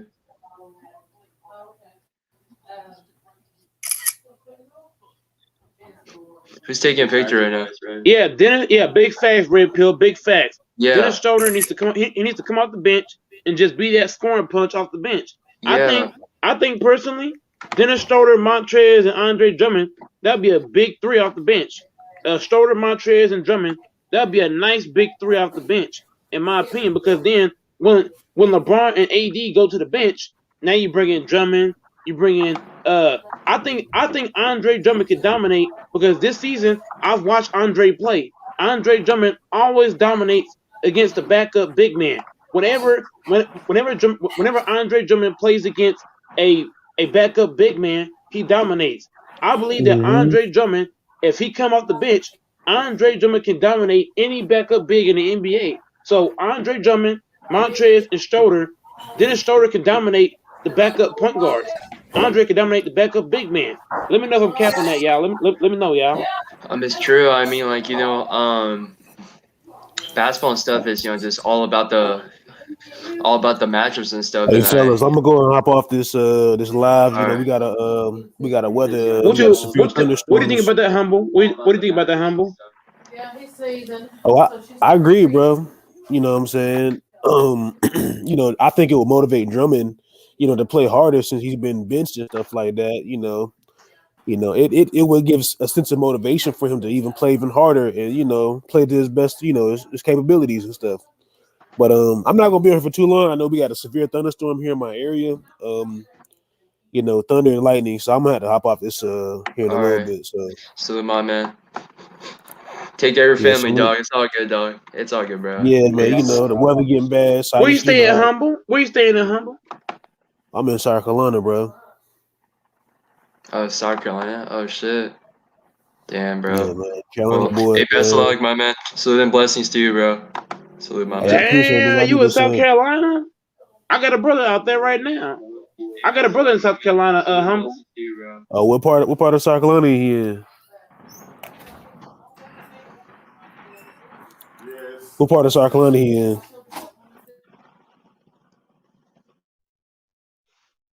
He's about a Navy. He's in the Navy over there. He in the Navy over there. Oh, okay, so he probably on the coast. All right. I mean, that's what's up, man. You know, it's all right out here and stuff. It ain't, you know, ain't nothing too crazy. So, you know, but I'm holler at y'all boys though, man. Y'all boys be safe out here, man. All right, peace, man. All right, salute. You already know, man. Thanks for hopping on. Thanks for hopping on, Humble. I appreciate it. Thanks, salute, brother. Thanks for hopping on, my brother. Hey, 100, man. Hey, Red Pill. Go ahead and get your thoughts on this thing, man. Yeah. You gotta fix your background. You gotta fix your background a little bit. Your thoughts on this thing, man. Yeah. You gotta fix your background. You gotta fix your background.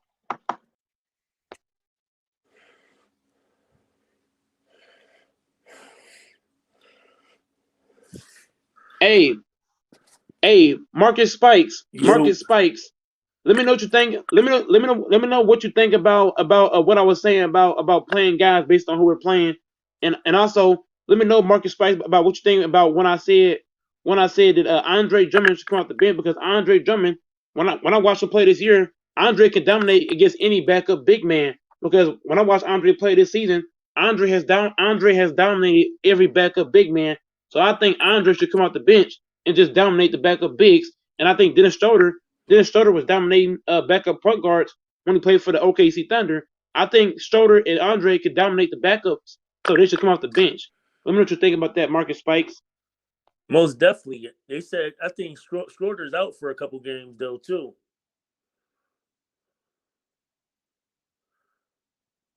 I think he's hurt.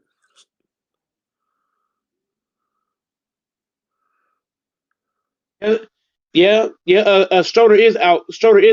I think that once the playoffs start, if Schroeder, Drummond, and Montrez are all healthy, if they just come off the bench and dominate the backup bigs and backup point guards, Man, that'd be very good for the team, bro. I think Because so because too. because Andre Drummond's not a starter, and neither is Schroeder. They can dominate the backups playing off the bench. I think that too, and I think that's where the problem lies with them having Schroeder. Like I think he thinks that he's better than what he is. Like you see how he turned down what they tried to offer him.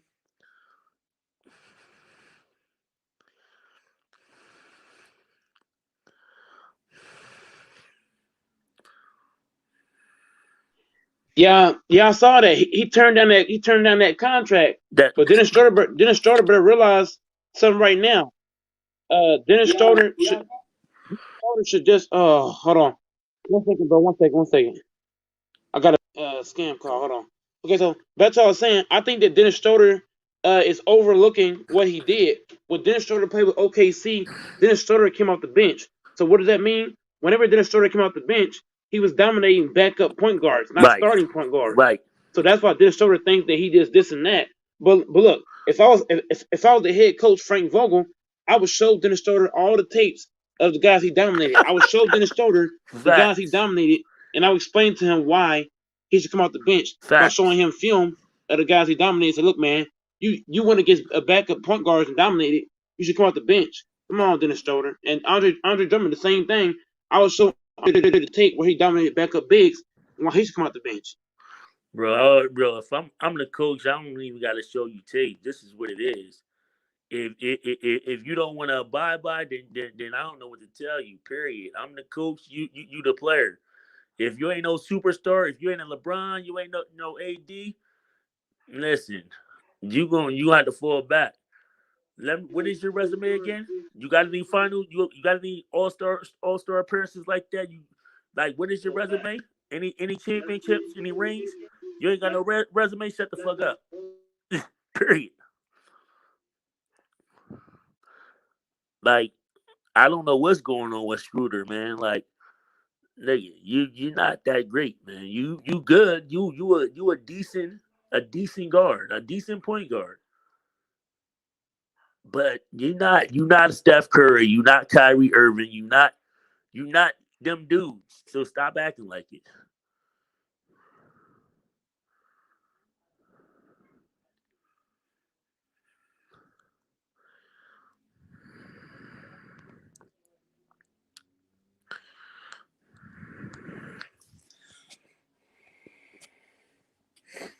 Yeah, I agree with that. That's old school. Hey, that's old school coaching right there. That's old school coach right there. But but my thing is it might be too late to do that with Drummond and Schroeder. It could be too late to do that because the guys are already in their mindset. If I was a head coach, whenever you're a head coach, you gotta establish things when From the guys first beginning. come. From the The head beginning. coach he should establish that with Schroeder and Drummond when they first came. He should establish that those guys should come off the bench. If you don't establish things whenever you first get to a team, if you don't establish with players, because Dennis Schroeder, Frank should have told him from day one, you're coming off the bench and it's that. But I Period. think it's too late to just put him on the bench. Oh Put him yeah, in it's too late Andre. now. It's definitely too late now. You almost at the end of the season, and you had this man started. So if he would do that now, it would be kind of messed up. That's like that's like raising a kid, Marcus Spikes. That's like raising a kid and saying, okay, I'm gonna wait till my kid is 13 to start giving it rules. Right, If you don't raise your kid right from day one and you wait till they're 13, that's too late. right, right. I feel you. I know one thing. If he think that he's worth $100 million, then I don't know what I don't know what to tell him. I don't know what to tell him because he ain't. Period.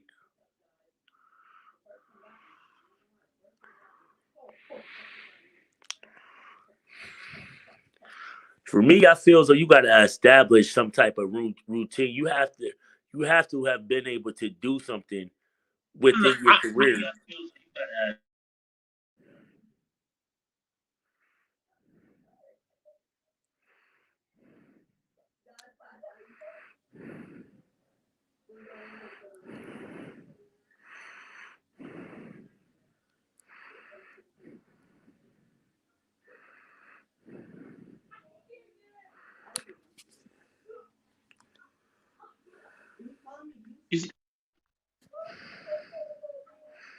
Hey, Marcus Spikes, he stood. Marcus Spikes, that's big facts right there. The thing with Dennis Schroeder and Drummond is that we should have not been starting those two dudes in the starting lineup. I rather have Montrez. I rather have Montrez and AD in the starting lineup than have AD and Drummond because Montrez Harrell is faster than Drummond. Right. Drummond, yes, he can rebound, but Drummond is too slow for our starting lineup. I think Montrez and AD would be a way better duo because both them guys can move laterally. Right. I ain't saying Montrez is the best defender, but he's faster than Drummond. I feel you. Like I said, Montrezl Harrell, man, he just got that. It's just you can't even really explain it. Like he's like one of them type of dudes that you just don't even expect him to be that decent, and he is. You can't really explain what it is. It's just something about that dude, man. And just you know what I mean. You just like, man, he got it. I can't really put my hand on what it is, but that dude can play.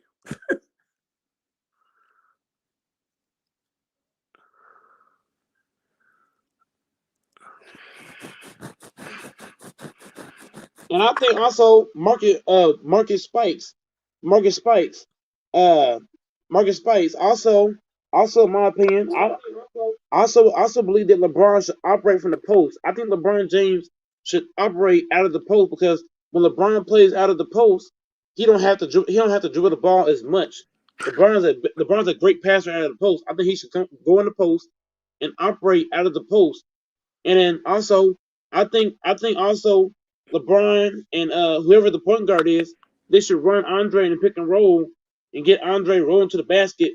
But whoever the point guard is, they should tell Andre Drummond, when you roll to the basket, roll hard to the basket. Yeah. Then you can dunk it or lay it up, but don't be too fancy. Andre Drummond has a bad habit of trying to be too fancy with dunks and layups. Right. The point guard needs to tell him, stop being fancy, roll hard to the cup, finish the basket. When you're a big man, you gotta finish those layups and those dunks. Whoever the point guard or the coach is, gotta tell Drummond, you gotta finish those shots by the basket. And that's there's no way you're 6'10" missing no shot at the hoop. And that's wide open at that. That's the difference between him and Montrezl Harrell, because he. And I think that Andre Drummond should stop doing jump hooks. I don't want to see Andre doing jump hooks. Nah, he's too Andre big Drummond for that. should stop doing jump hooks and just start doing layups.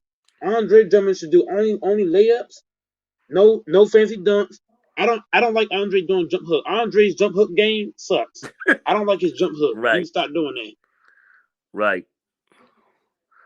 Yeah, you see the difference though. When Montrezl Harrell's in that game, he moving around. He's setting picks, going straight to the basket, and he's dunking or laying it up. He needs to find another move besides a jump hook. You gotta find something different. Yeah. He's too big, man. He should be getting the ball, hands up, get the ball, dunk. That's it.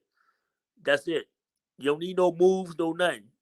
Post move, grab the ball up in the air, dunk. That's it. Ain't no need to do anything else. He's too big. Ain't nobody gonna stop him down here. And here's what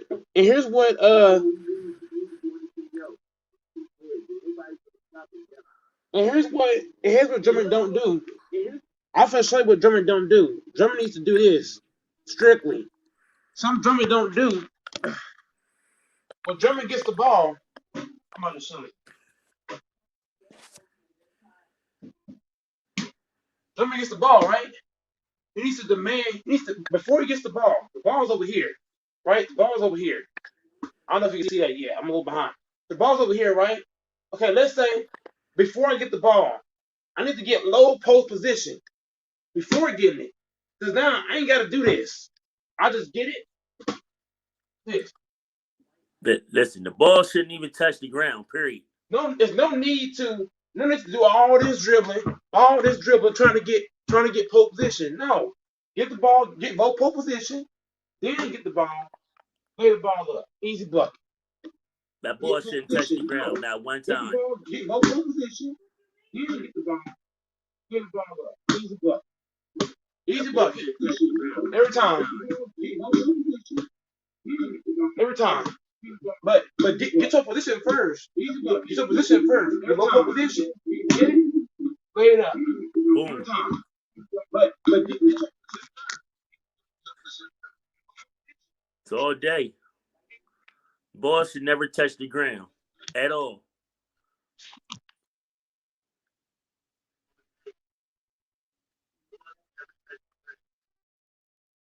big facts. If you want big facts, when you watch guys like Hakeem and Tim Duncan, they got the ball so close to the basket that all they gotta do is go up with it. Even Shaq. Right. Even when Hakeem do his little 3-step, 2-step move, the ball's still not touching the ground.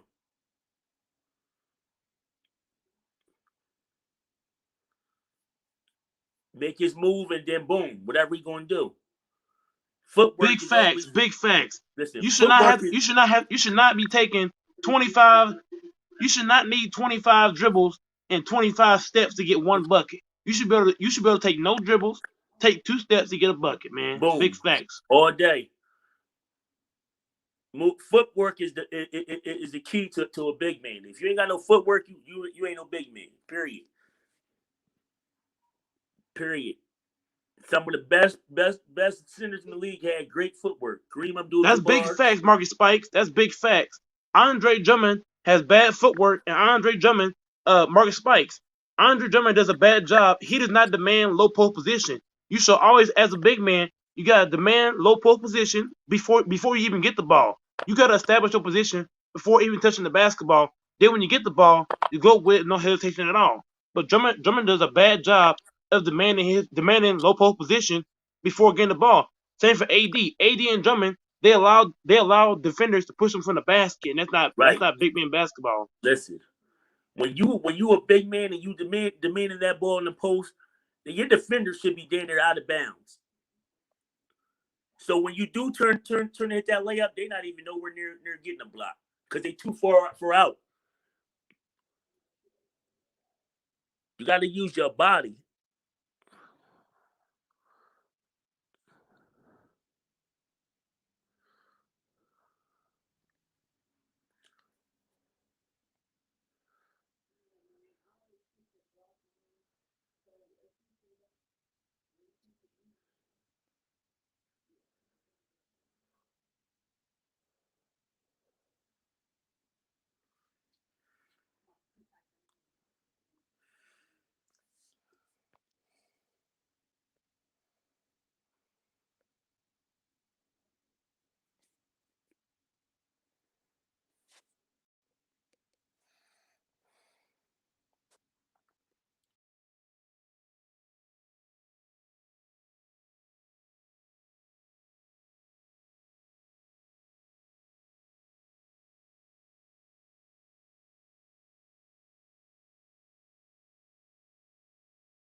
All right, y'all. Marcus Spikes has fell out the chat.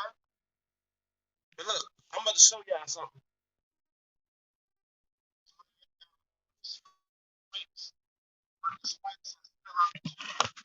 I'm about to show y'all something right now.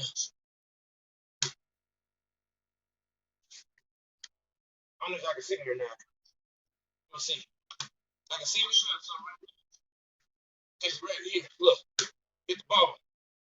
Okay, before I get the ball, I'm gonna demand my local position.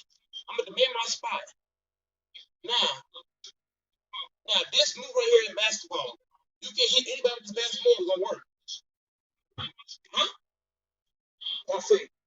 See, it's all footwork. It's all footwork. If somebody's guard me right, and they're on my left side, let's say the defender is on my left side, right? They're on the left side. And I'm backing up on my left side. I can spin. See that? I can spin. Spin move. See that spin move right there? If I'm backing the defender down, layup, I can spin. Defenders guard me on this side. Spin.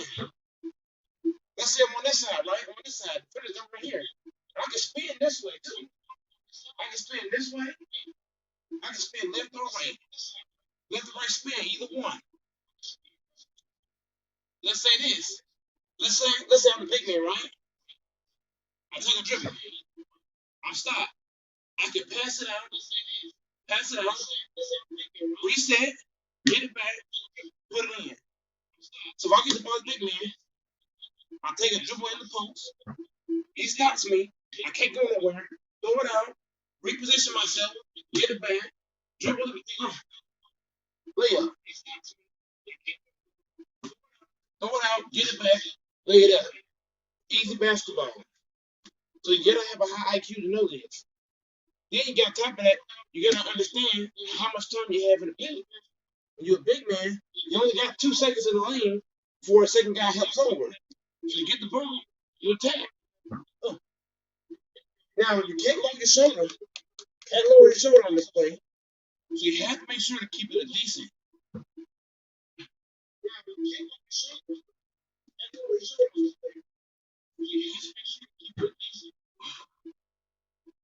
Easy basketball.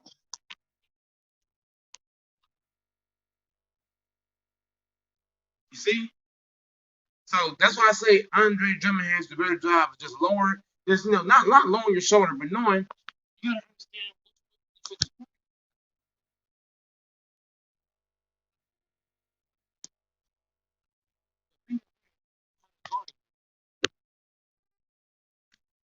Yeah, always be aware of your defender.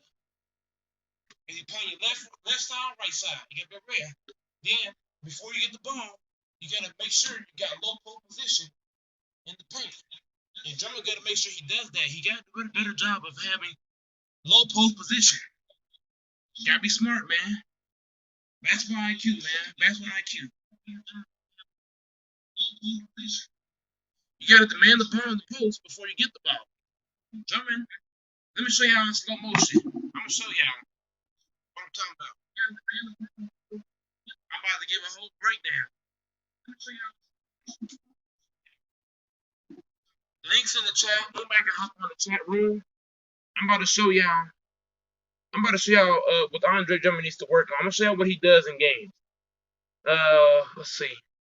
I'm gonna show y'all what Drummond does wrong whenever he gets the ball. I'm gonna show you what he's doing wrong. Okay, let's go to the game.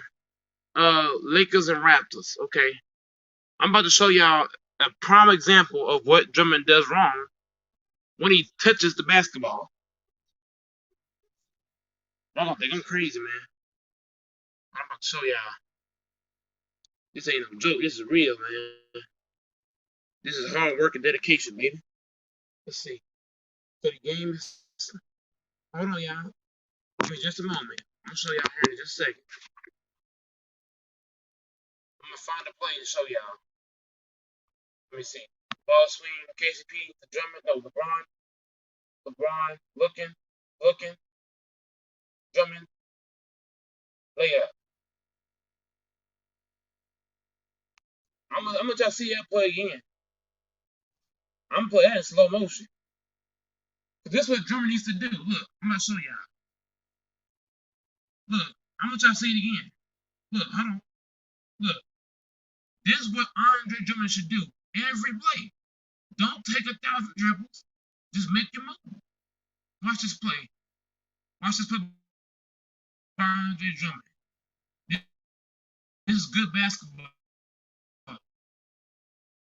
Didn't take a lot of dribbles. Might have took one. See? 1-2. Now you're talking about. You should not have to take any dribbles as a big man to score. You're too big. Watch the play again. Watch how Andre takes 2 dribbles no, 0 dribbles, no dribbles, 2 steps, pull up, layup. Watch this play. He should do this every play. This should be every play. This should be every play. You shouldn't even need a screen for that. Every play. That should be every play. Come on, man. That's every play. That's a good move right there. I like that move. And I gotta put it out in slow motion so I can find other plays to show y'all.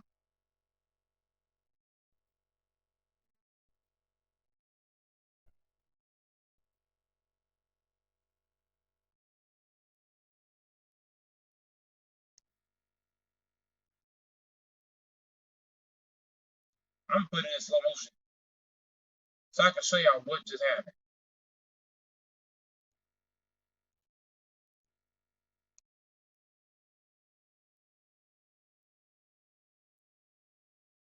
Yeah, he's wasn't ready for the pass.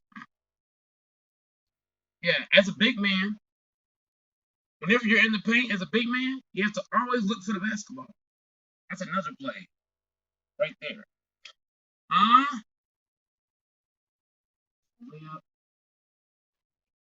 Okay. Okay. LeBron with the 3.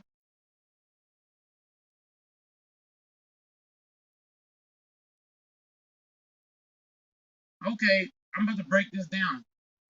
This play by Andre Drummond. Drummond's IQ is low. Drummond has a low IQ. Hold on. I'm about to break it down to y'all. Watch this play right here. Yeah, watch this play by Andre Drummond. Watch what I'm talking about. Watch how Drummond does not make a clear effort for the ball. I'm about to show y'all.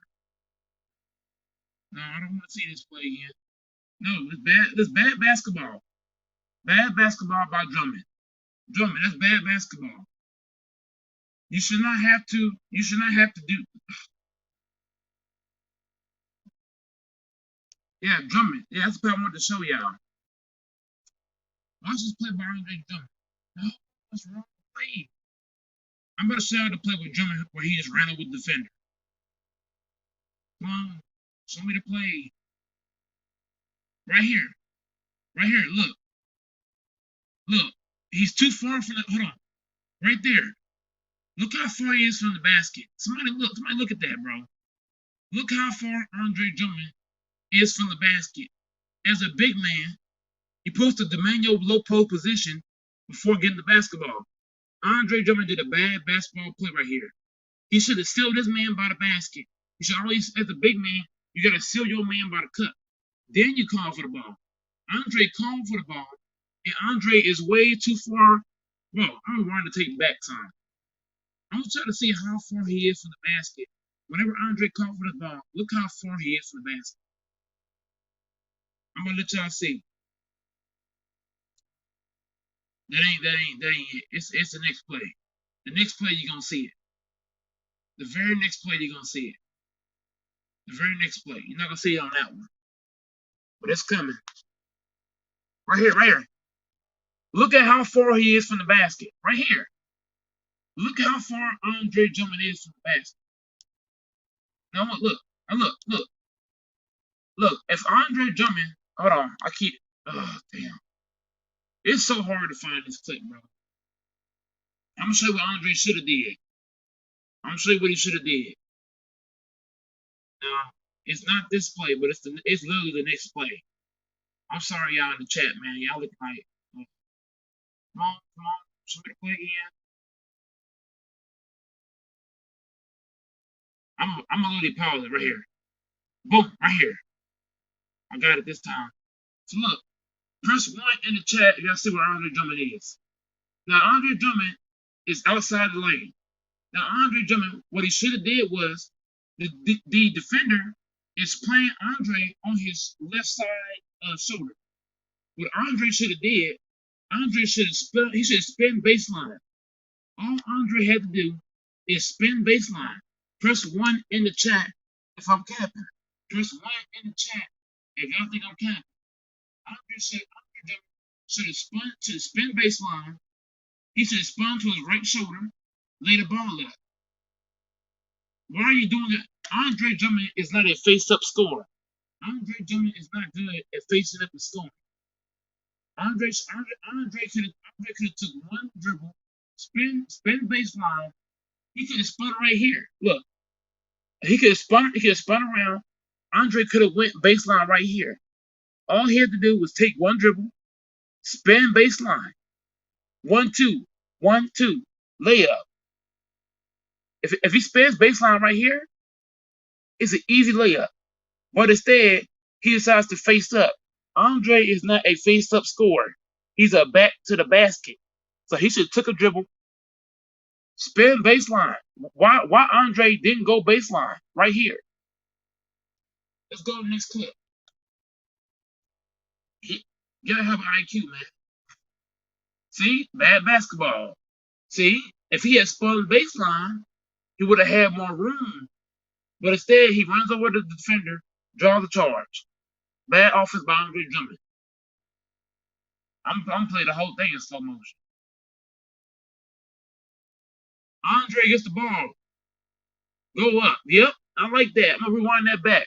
I love that play right there. Andre Drummond should do that play every time. No, this ain't it. No, this is the wrong play. This is the wrong play. This is the offensive foul play. That ain't what I'm talking about. That ain't what I'm talking about. That's the play. That's the play he did that was wrong. That's the bad play. He ran the dude over. That's a bad play. Now watch this play by Andre Drummond. This the one good play I've seen him do. Good play. Look, no dribble, just run with it. Yes, sir. That's what he needs to do. 2-step, no dribble, right to the lane, layup, dunk. Easy basketball. Now watch this play right here.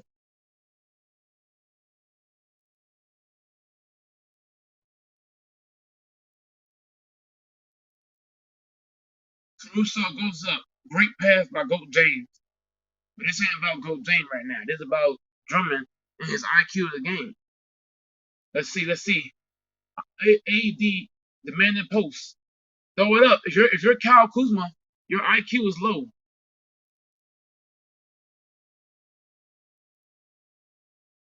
That's a great tip pass to Drummond. Great tip pass to Drummond. Drummond to AD. That's another good play. Now, if you're Andre Drummond, you have to slide over. If you're Andre Drummond, you gotta come into the fold. Hold on. I know y'all. Look, y'all finna see it. Watch the bad defense by Andre Drummond. As a big man, you have to always come over and rotate to play defense. You're a big man. You're 6'10". You can't just watch how. Watch. I'm just show y'all. Look at where Andre is. Look, y'all. This is Andre right here. Andre Drummond is right here. Now, Andre Drummond is standing on the baseline. This is Andre Drummond right here. That's Andre. Now, Andre Drummond. Now, Pascal Siakam draws past AD and KCP. Kuzma could have stepped up. Kuzma and Drummond, both them guys didn't step up. Kuzma didn't step up. Andre didn't step up. So that left Pascal an open lane to the cup. So Andre and Kuzma, both them guys should have rotated inside the lane. They should have. If Kuzma steps over, that cuts off the path from Pascal. Andre Drummond, he's wrong. Andre and Kuzma did not step over. And look what happened. Pascal Siakam gets the free lane to the cup because nobody slid over. Where's Kuzma at? Staying in the corner. Where's Drummond? Staying at home. Andre didn't even jump. Come on, man. Bad defense. Bad defense by Andre Drummond. You gotta make that. You gotta rotate, man. Watch this play once again. AD's up top. The ball swinging around. Tell me why Andre is late on the contest. Andre Drummond is late. Drew Hall said, "We will never know if it's truly injured. It's him. He's been known to rest or take games off. Only time will tell. Our hosting for the best." And Drew Hall, you may be right. But this play by Drummond has to do a better job of rotating on defense. Andre Drummond is being lazy on defense. Come on, Drummond. If you're Andre Drummond, you have to rotate. You're 6'10". Andre didn't even try to rotate. Just big and slow. Come on, man. Once again, Andre Drummond is ball watching. He's not rotating. Watch. He didn't rotate. Why he couldn't rotate over and get that block? He's 6'10". Come on, man. Andre did not rotate. Instead, he fouls. Give him the and one. Come on, man. If you're Andre Drummond, you got to be on time. The ball, Marcus is playing defense. Why couldn't KCP dive in? Look, KCP with the bad defense. KCP, he should have dove in and tried to get that steal on Pascal. I'm gonna show y'all this play again. No, that ain't it. That's the play where he fouled Pascal because he was late. I already showed y'all that. He was late. I already showed y'all. I know. He was late. I already showed y'all that. Let me show y'all the play. Okay, right here. I'm gonna pause it right here. Look, if you're KCP, you could have dove in. You could have tried to steal that from behind. If you're KCP, Pascal Siakam is not aware that you're even there. You could have dove in and tried to get that ball, but instead you let Pascal go one-on-one, and it's an easy bucket. Bad defense by KCP. Not playing team defense. Come on, man.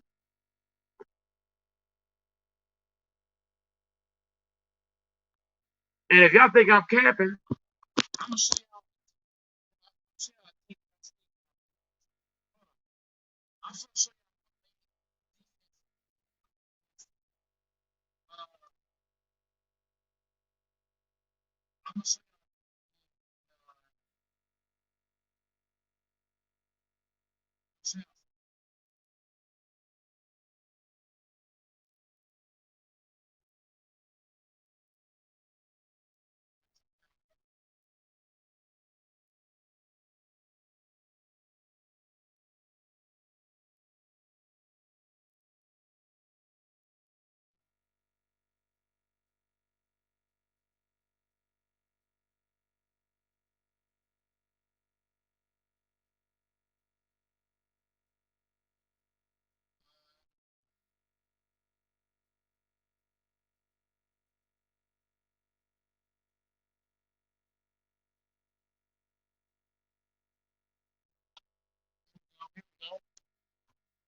There we go. I'm gonna show y'all.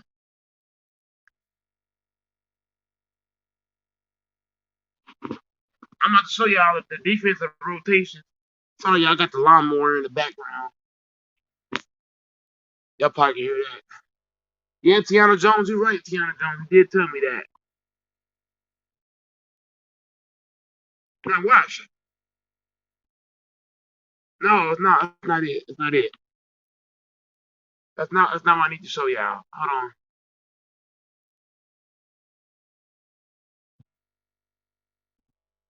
I'm gonna show y'all what made our defense so great last season.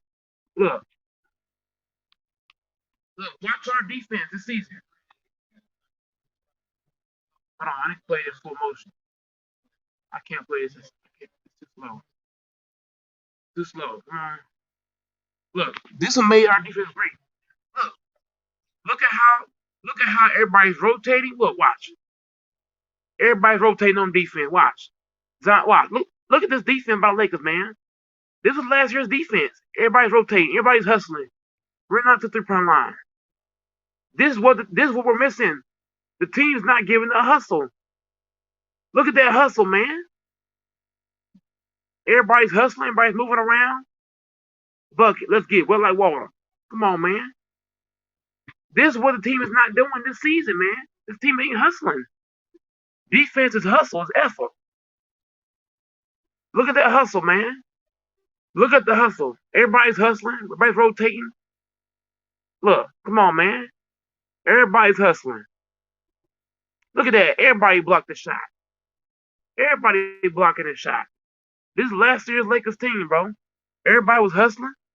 Everybody was fighting. Bro, that was a hustle even after the pandemic. He said that was a hustle before pandemic. Oh, hold on. I'm about to debunk that right here. Since you said that, I'm gonna debunk that right here. B Skrills. You said that was before the pandemic? Okay, watch this. Look at the hustle once again. AD jumps. Look at that. Look at that hustle. This is in the finals. B Skrills. This is in the finals. Look at that hustle, man. Give me that shit, man. This is the hustle that we're not seeing right now. Look at the hustle, man. Look at that contest. Everybody's fighting on B. Look at this. Look at that. Look at all the rotations. Look at all the rotations. Look at all the rotations from this defense. Everybody's hustling. Everybody's competing at a high level. Look at that. Everybody's competing. AD jumping. Hey, Caruso getting in there. Kuzma getting in there. KCP getting in there. Everybody getting inside.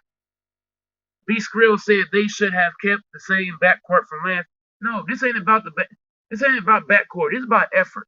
Defense is about effort. It's not about the player. It's about the effort. You got to give the effort. Defense is all effort. You could be the worst defender in the NBA, but if you give effort, you're gonna look good. Look at the effort, man. Everybody's hustling. Everybody's rotating. Look at that double team. Look at that. Fighting for the ball. Look at everybody fighting for the ball, man. Look at that hustle, man. Dude, I'm talking about last year back Lakers, bro, when I said before the pandemic. Yeah, but you're missing my point. Defense, B Skrills, you're missing my point, bro. Defense is a mentality thing.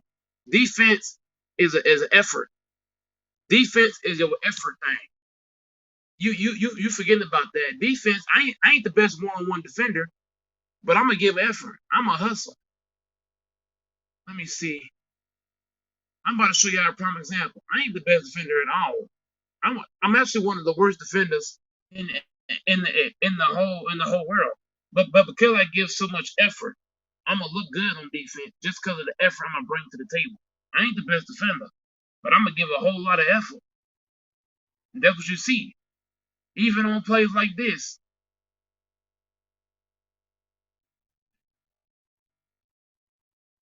Let me see if I can find it. Look, I ain't the best one-on-one defender myself.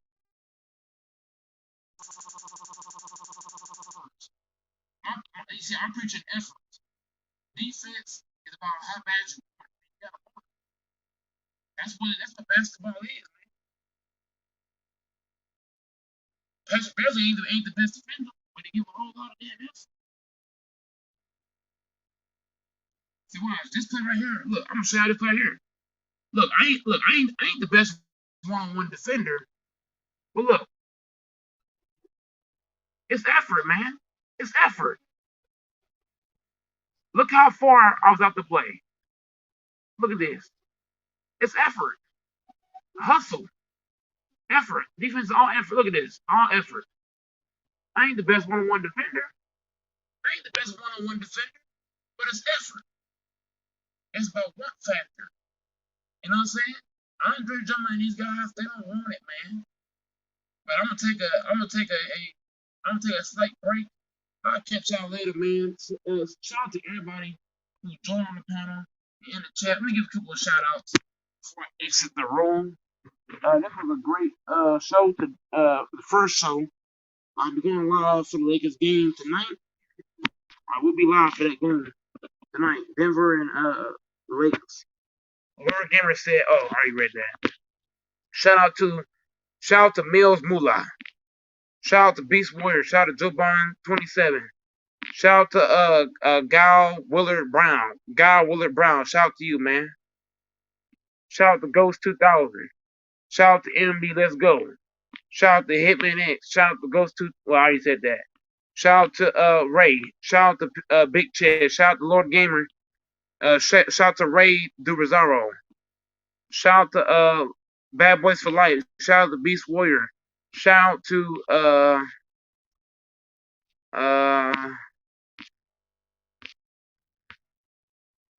I think that might shout out to B Skrills. Hey, B Skrills is all good and gravy, you feel me? Hey, make sure everybody subscribe, hit the like button, turn on post notifications. Make sure to also follow me on Instagram at GoatMikeHezzyGuy. I will be live for the game later on today at 9 p.m. on ESPN. The game will be live. I will be going live for it. Live panel, all that stuff. Thanks everybody for hopping on. I'm sorry for being emotional, but I am very concerned about Goat James. Goat James, I think he's not playing tonight, I believe. Hey, Beast Warrior, before I leave, Beast Warrior, I need you to let me know, is LeBron playing tonight, Beast Warrior? Somebody in the chat, let me know if LeBron is playing tonight.